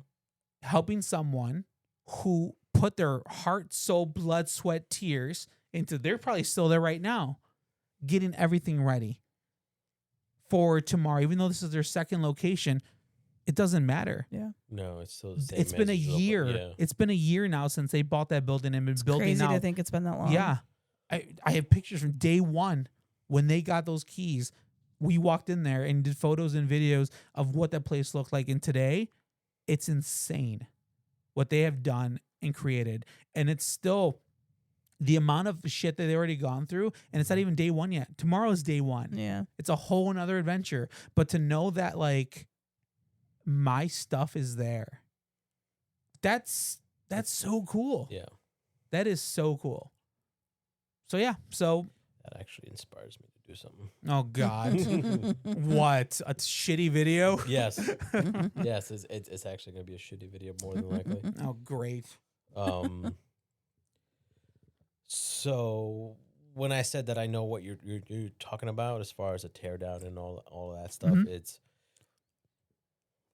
Jesus Christ. When was that video? Hold on, let me go into my shitty YouTube channel and find that video because it's been like 8 years. Where is it? 7 years. 7 years when I interviewed Pedro. Oh, I remember seeing that video Yeah. with the kid who was holding Yeah. a kid. Yeah. Who was Pedro? He actually I met him through one of my ex-girlfriends. Ooh. So What's his name? Pedro. No, the ex-girlfriend. So actually it was actually Joe. It Oh, was weird, Joanna. Joanna. So Is she a subscriber? no. Does she boy, live in Gary, Indiana? Fuck no. I have no idea where she's at. I haven't talked to Maybe her. she does now. Yeah, who knows? I haven't talked to her. But he used to train her. And she took me to one of his bodybuilding events because he was actually a competitor. He actually won that event, and that's how I started getting to know him and talking to him. He was a personal trainer. He had his own gym with his ex-wife. And that interview is maybe a year or so after he opened up that shop, that Fit and Eat Delicious shop, which is a home meal plan and all this other stuff kind of shop. Where you walk in there, you can do their meal plans and have them delivered, or you go in there and buy the meals themselves. Okay. But that was the whole aspect of our interview, was talking about that and talking about him, how he was a cop, and when he trained, how he slept for 4 hours, he did this whole thing. But right next door, he bought that building, that office, that building, whatever, next door to his restaurant. And I was there helping him gut that place out. And he turned that into a gym, like his own actual gym. And we went there for the grand opening, and we, did a little workout and everything like that. But it's been 7 years since I've been back. And now that you were talking about all this, like him and I have been chatting a few days ago, maybe a week or so ago, of like, hey, it's been 7 years since our interview. Maybe we should do a follow up to see what has changed. And yeah, I mean, I helped gut that gym out from what it was to what it is now, and he's turned that into something amazing. Granted, it's in Chicago, which sucks for me, but I'm willing to make that drive. Yeah. And that's what I was gonna do. I was gonna reach out to him. Was like, hey, what are you doing tomorrow morning? Because he's an early riser. He's up like at fucking 4 or 5. What is wrong with those people? He's up like at 4 or 5, and I was like, I'll go down there. We can do a little interview and do a little workout, and then make my way back. But again, that's something that I know I had a hand in building, or technically destroying the other place to build what his current one is. But it's been fucking 7 years, so there's a lot of stuff that's changed for him. I mean, his baby is no longer a baby, and now he's got 2 businesses. He's got a gym and a food service, so he's got everything you really need. He's your one-stop shop. Okay. Are you doing that tomorrow? I'm gonna reach out to him right now and see what he's doing tomorrow. So you got 2 things you got to do tomorrow. Mm-hmm. You got to do your new video for your firearms. That's going to set you apart. And you're going to go do this thing. Yeah, if he's available. I was gonna say, if not, then at least you got to set a date Yeah. to make it happen and Yeah, do because it. our last message was a few days ago. He said he's gonna look at his schedule when we can do the follow-up interview. And then he saw your videos and he's like, I'm just going to ignore him. I'm Oh, going to leave him on red. He knew my shit when it was shittier than what it is now. Finn, do not do bad things. Oh, that piece of shit cat. He's a dick. He's gonna come bite Juan. Good. Bye, Juan. He's like, I'm gonna attack you back of your head. Maverick, bite the cat. He's like, I was trying. All right, so Juan, did we answer all your questions? Yes. And do you have anything else you want to add in or anything? Krista, when can we expect your book? So She has a plan. My plan is it's probably going to take me about 8 weeks to finalize it. But my goal is to launch it either in, what is it? November. Are you looking for physical copy or digital launch? So some of the research that I did is I think digital launch would be the better choice, Amazon. They have Kindle Direct Print. So that likely will be the route that I go. I was doing some research on like pricing and how much profit I would make because Amazon takes a cut and then there's a print fee. So like they're saying to price the book anywhere from like $6.99 to $9.99, and then you'll get about 60%, but then there's the print fee. So profit is like $2 to $3 a book. That's it. And that's probably on the high end. So why don't you, I could be wrong, but why don't you just build your own store online and make it all digital where they have to print it out and you still get the profits out of it? I could do that. So this, though, the digital piece, because like as a consumer, right? Mm-hmm. Like if I'm a parent and I am buying this, I'm printing pages off of a computer. Right. Who prints stuff But that's a little weird. Yeah, like I wouldn't want to do that as a consumer. You'd be surprised. There's a lot. I'm sure there are, right? Like I looked on Etsy for pages, but there's like downloadable like 20 pages for like $3. So profit wise, it's really not any different. And they're downloading more pages than what would probably be in a book. You know what I'm saying? So like if I can get a physical copy to somebody and make the same profit, that is a route to go. So no, I like I said, my point in this was kind of like I told her is that you need to create this as a series. Yeah. Because her original thing was like she's gonna do a one and done type of book. And I'm like, what if you turn this into a 4-part series where book 1 ends with a cliffhanger, and then you need to get book 2, right. book 3, and book 4 to finish the whole entire story? Because I'm like, and the marketing side of things is like you're creating this need and this one versus just creating a one and done and then being like, oh, book 2 is a completely different thing. I mean, why are you focusing on just the kids' book though?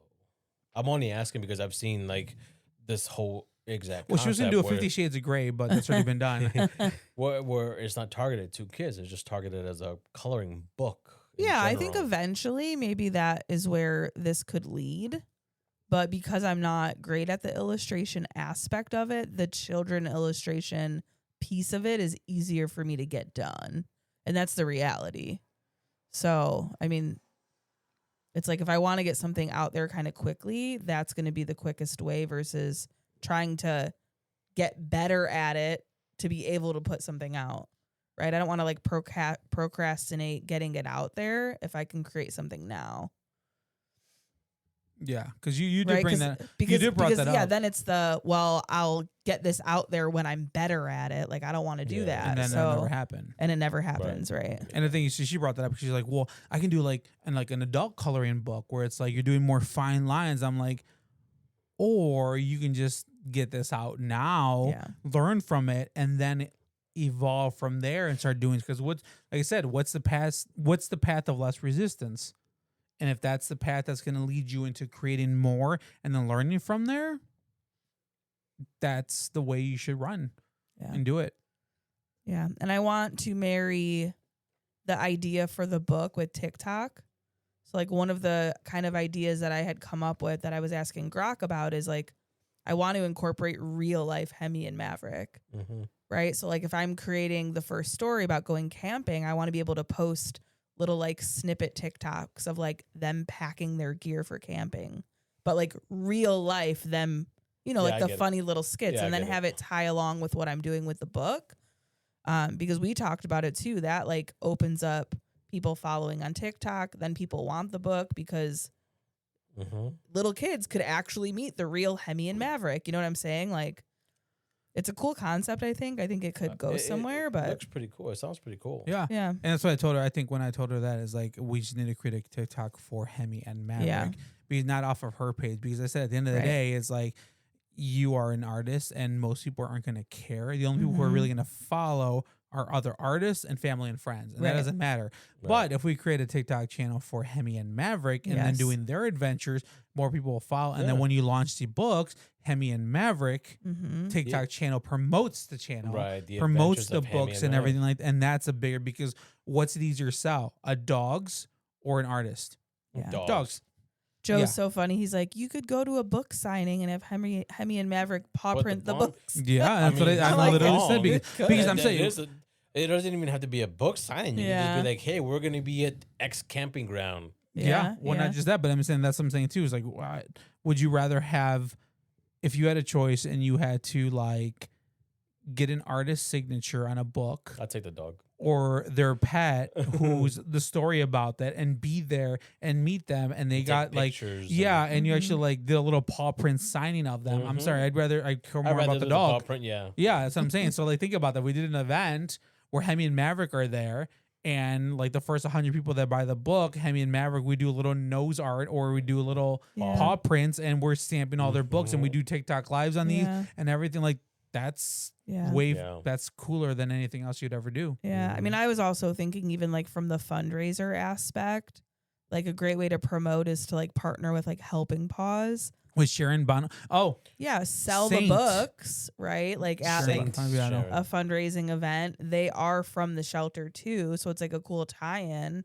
And then it's a way to expand the audience out. So Mhm.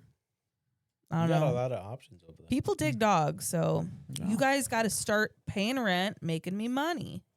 Yeah, man. Yeah, Yeah, kick licking my that cat foot. out. Yeah, fuck that cat. Where's Yeah. that piece of shit? Throw No. him out He's gonna show up though. He's gonna make cameos. He's going to make cameos. and just stare at people. pretty much. No, he's in the first book. Yeah, he's a cameo in all the books, and I told Chris, I'm Not like, hey, all of them. oh no, I'm saying, but he's a cameo, and then I said, if he is successful, he would do a spin-off series Finn the cat. on Finn's adventures, and then Hemi and Maverick would do cameos in his books. They're chasing him around. Yeah, Maverick didn't like that. He looks at me like, what? He's gonna get a book? Bullshit. Yeah, bullshit. I mean, at least I know I have a pretty good, decent, like, friend base that have children. Yeah. So, like, everyone at work that has kids already has said, like, I need a copy. Mm-hmm. So, I mean, I might just buy a copy from Along with the Ah, check shit, I'm out the line. I need a new book. Yeah. Well, it's funny because for those that don't know that Maverick is black and white, that's the first thing I told Chris. I'm like, how are they coloring Maverick? Because he's black and white, and that's how Racist. coloring books work. He might be blue and black. I was gonna don't say, know. I'm like, Maverick, some little child's gonna color you purple. He already colored himself Yeah, purple he once. did. So. Yeah, we never told you that one, did you?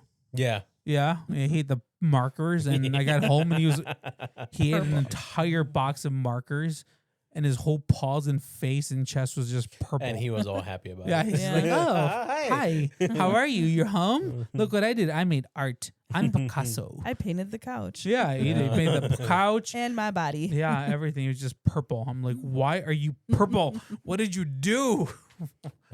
So you and I kind of took over this entire episode as Yeah. far as our adventures. And You did one, not Chris. Chris said anything. It was all you, Juan.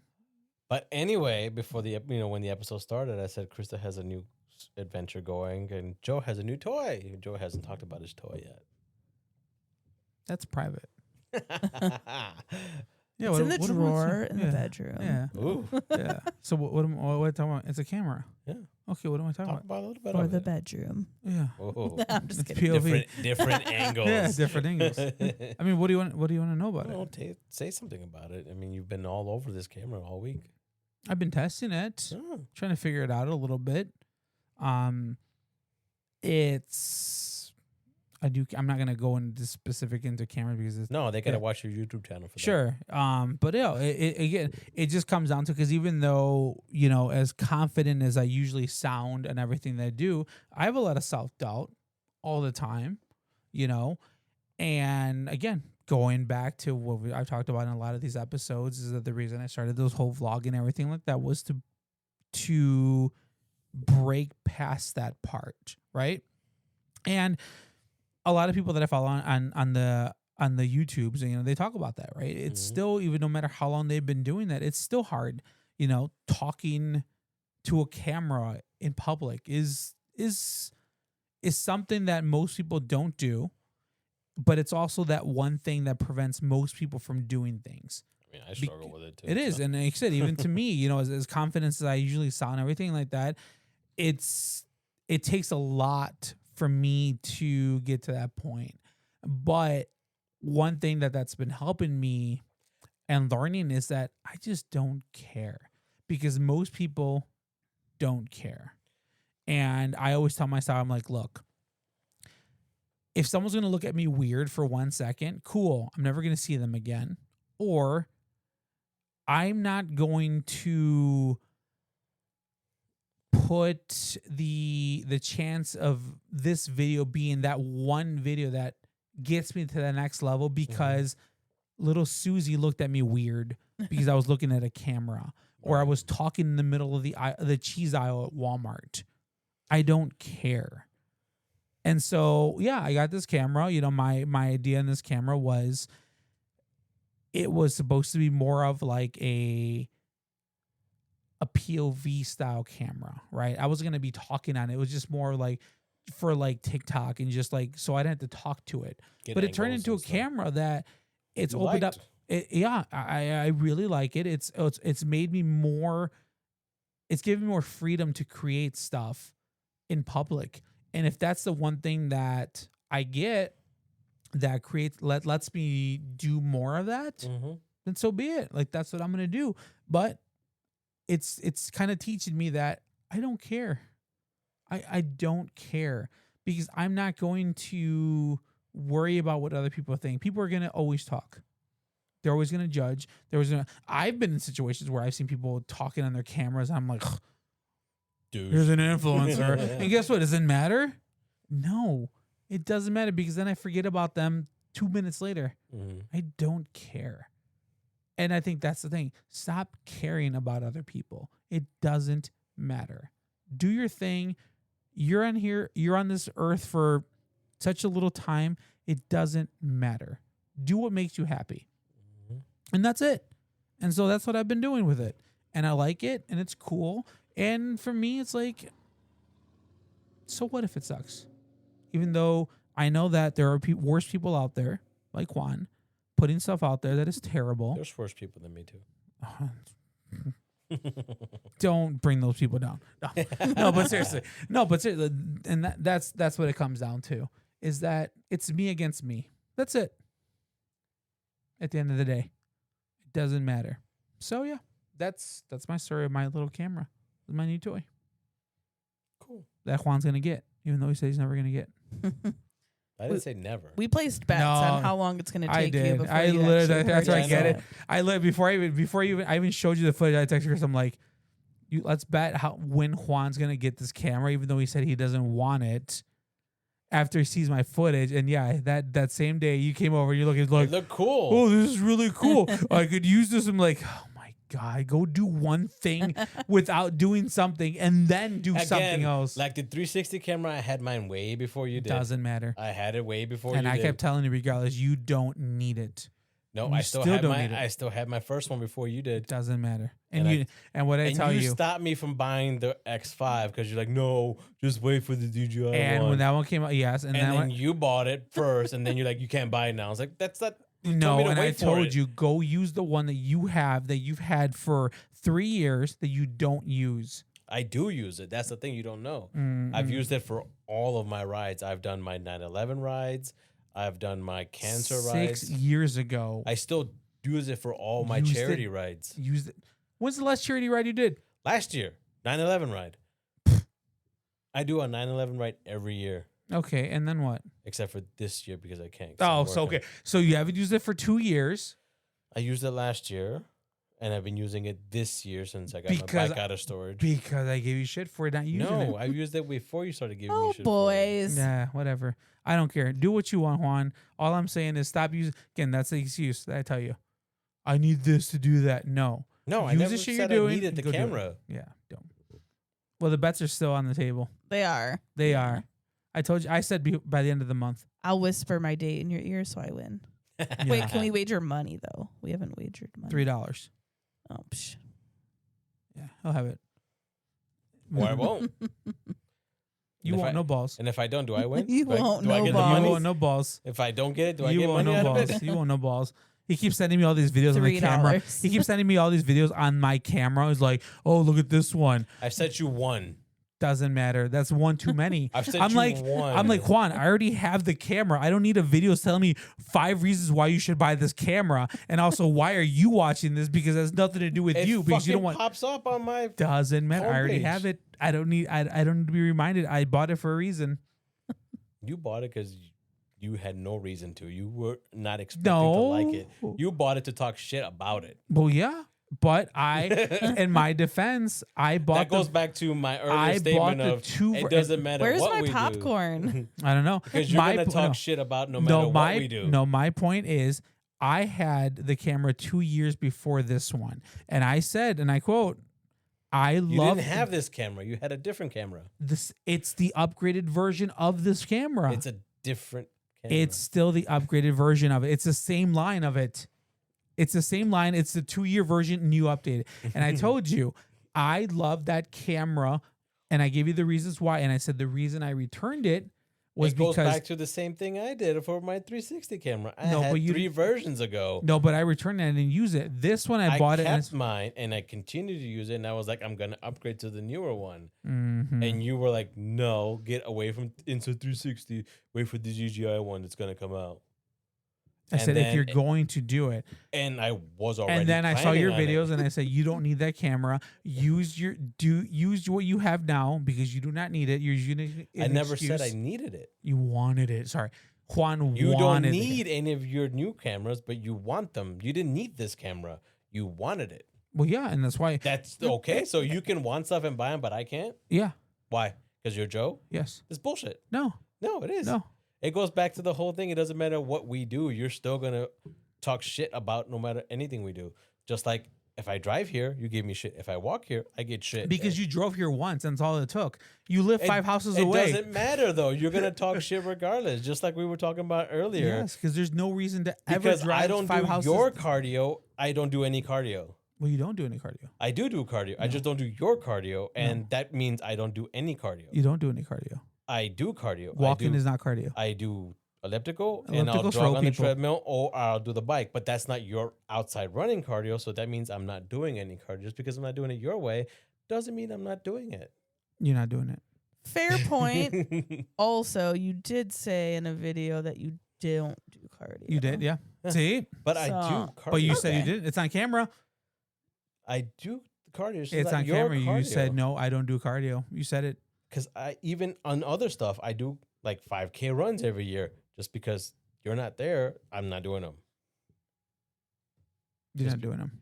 See what I mean? Then why are you driving 5 houses down the block? Because I get lazy and I want to drive. Well, there you go. Because you don't do cardio. Done. You Okay. guys are children. No. Nothing to Anyways. do with it. No. What time are we at? I think we're time to rate stuff. I think you're right. Yeah, Yeah. let's rate it. Okay. Juan. Joe. Go. Go. Go. Krista. I liked it. I didn't love it, and I did have more of it. The Think- bottle is almost gone. How many glasses did you have? 2. We had 3, didn't we? Yeah, you guys had Yeah, we one had glass 3. more than I did. No, I mean, I think the hard thing is we have some bottles that we've had that are just so good. There's that. So it's Yeah. like, it's really, really hard to find them What? without spending $80 a bottle. Like, Okay. So Top shelf or bottom? nah, it's bottom of the barrel for me. I would not replace anything on the top shelf with this. Personally. I agree. I mean, she listed off all those little flavors and things. I didn't taste any of it. I just Yeah. tasted the spice. I'm still stuck on the fact that this is the 2008? first bottle from Texas. My thing is, I had 3 glasses. I liked it. I didn't love it. I wouldn't put it top shelf. I think Would- since this is episode 10, we introduce a new rating system. Okay. Uh-oh. The Juan rating system. Oh, What? Lord. Why me? Does the bottle make Juan open up? Oh. That doesn't count. I think it does. No, because I was Because leading this out of- episode to begin because with. because I told you to. Right. They had nothing to do with the bottle.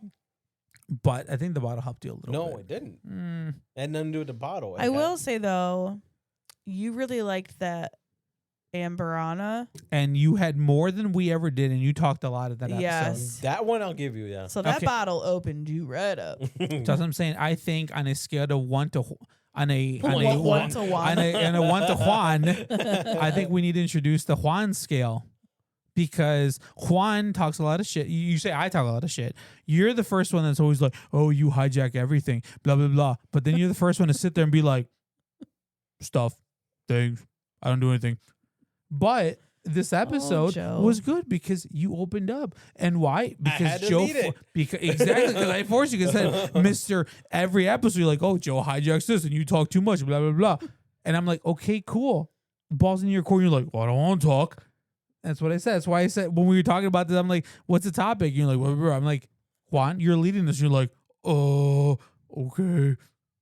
So good. I That's love good. how when you describe things that you don't agree with, you're always like, Mhm. like, But, Just I mean, everything that he doesn't. but it's like people, we don't say it that way. no, don't. but he We always don't. does. But he always brings it up. I mean, it's last not episode. just me. If you listen to episode 9, Juan, you talked about the same thing, and I'm like, you're like, "Oh, Joe's talking about," like, I'm like, "Okay, Juan, talk." He's like, and you just don't say anything We've all had the discussion. You even agreed that you take over sometimes. because I'm the host. And if I stop talking in every episode we've ever had, where I say, "Fine, I'm gonna stop talking," and I stop talking, guess what happens? Silence. We would pick up the conversation though. It would 20 not minutes be, later. No. No.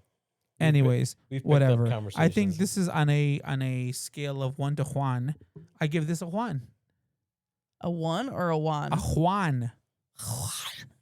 I still don't know what that means. A Juan. Because Juan talked. It means one layer of onion has been peeled back. I still wouldn't count it because I was the one leading this episode. So It's I not had about to you, talk. Juan. It literally was. No. though. Yeah, well, I give this. Okay, there we go. Layers. That's how we rate this now.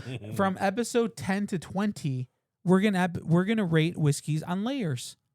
How many layers did we peel back on Juan? I think we did 1 layer.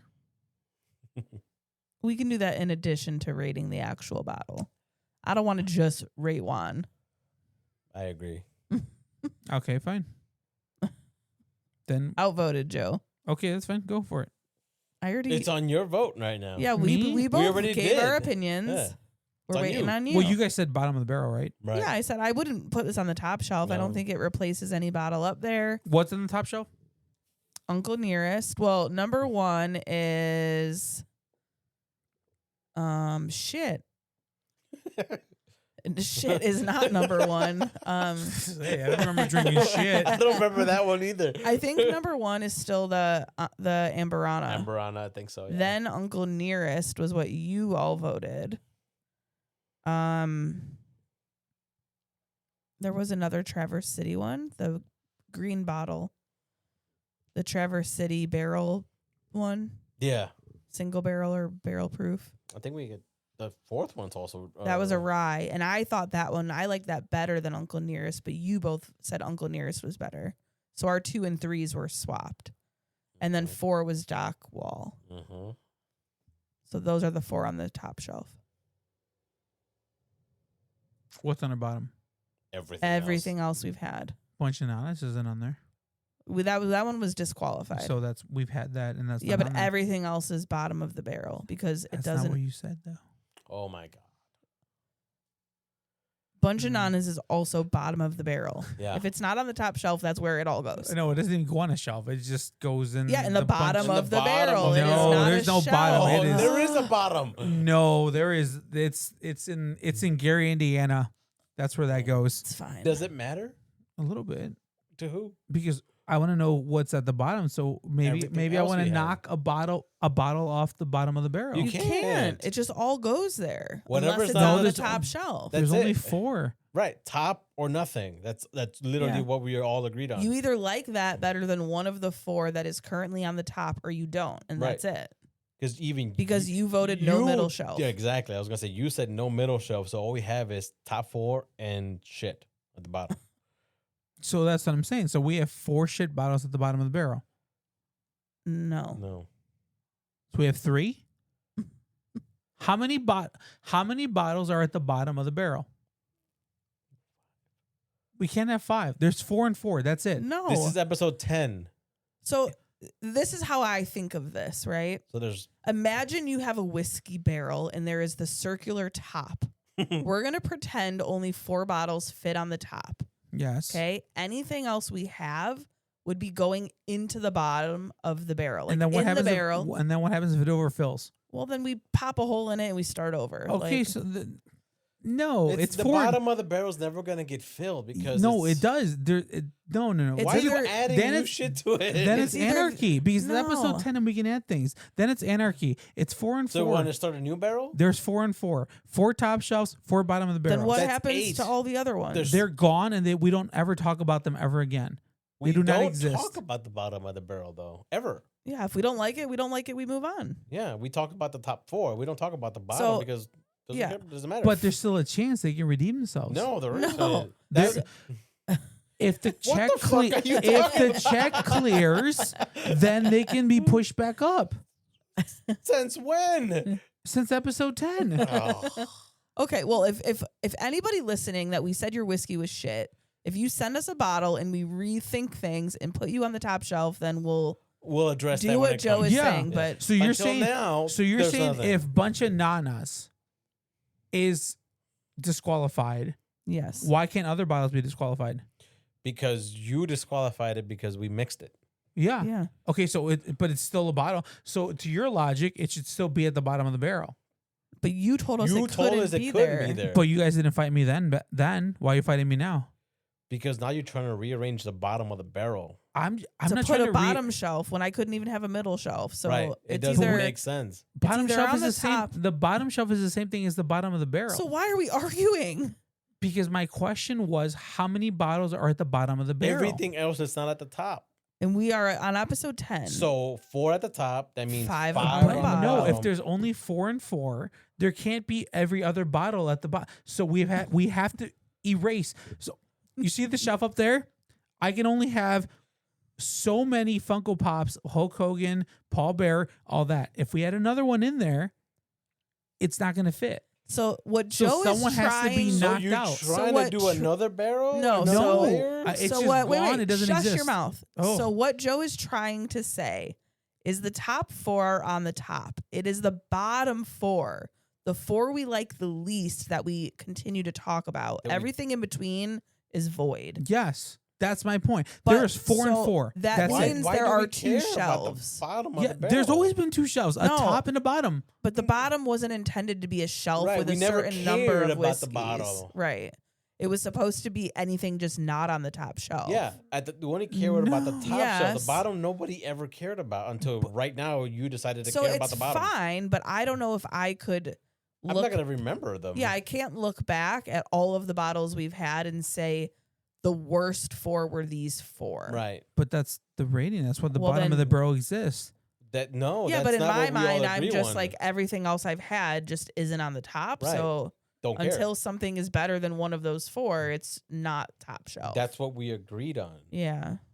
This is episode 10. We can do whatever we want at this point. And Oh. we're changing everything now. This is starting to sound like south of I-80, Yeah. onions No, and cilantro. Because so you're saying if we have another bottle that we really, really like, Yeah. we're gonna add a 5th bottle to the top No. shelf? No, we're knocking We out knocked one of of the the other 4. ones. The same thing we Okay. did before. Which bottle on the top shelf do we like the least? the least? That gets bumped down, and the And one, then so I'm having the conversation is which bottle in the bottom of the barrel do we don't hate know. the most that we kick out and we don't ever talk I about don't them ever ever again? Think about the bottom of the barrel. Well, we need to Why?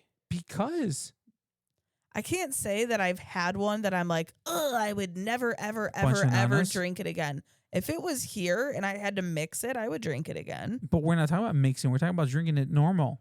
Well, I had actually had that normal when we first got the bottle, and it wasn't as bad as it was when we tried it, a podcast. We all episode. tried it when we first got that bunch of nanas bottle. We drank half of the Yeah, bottle we- I did before not drink it. Yeah, you did. It was all of us. No. All Joe tried it. 4 I of don't think us. he loved that Yeah, one. No, at but you still all. tried it. I You tr- still had it. Well, we tried all these bottles. It doesn't mean I loved them and then we kept them.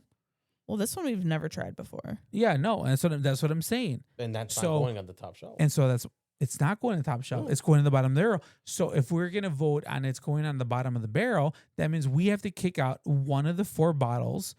To which one do we I don't remember all of them on the bottom of the barrel because I don't turn care. around? The shelf is behind you. No, it's not. It's your desk. If we had a table like I wanted to, Oh. It would not be on the table either. it should be No. on a shelf. Okay, ground rules. Starting episode 10. Jesus Christ. 4 and 4. We have a top shelf, top 4. Are you Bottom of keeping the track barrel. of these? Are you going to keep track? Because I'm not. Bottom of the barrel. Krista, do a whiteboard. Buy me a whiteboard. Okay. Quan, send No. me a link. What? For an Amazon board. That's what we're doing. We can put a whiteboard up. Okay, but and that's what we do. Top 4, the ones that we love, 1 through 4. And then if we have another one that we like, So now we got to rate the bottom of the barrel too? we're not rating the bottom of the barrel. We're kicking out a bottom of the barrel. Well, how can you if- kick one out if we're not rating the bottom of the barrel? Because if it's in the 4th position, our decision at that point is that if this new bottle, is it worthy enough to be at the top? If it is, who's going to knock out?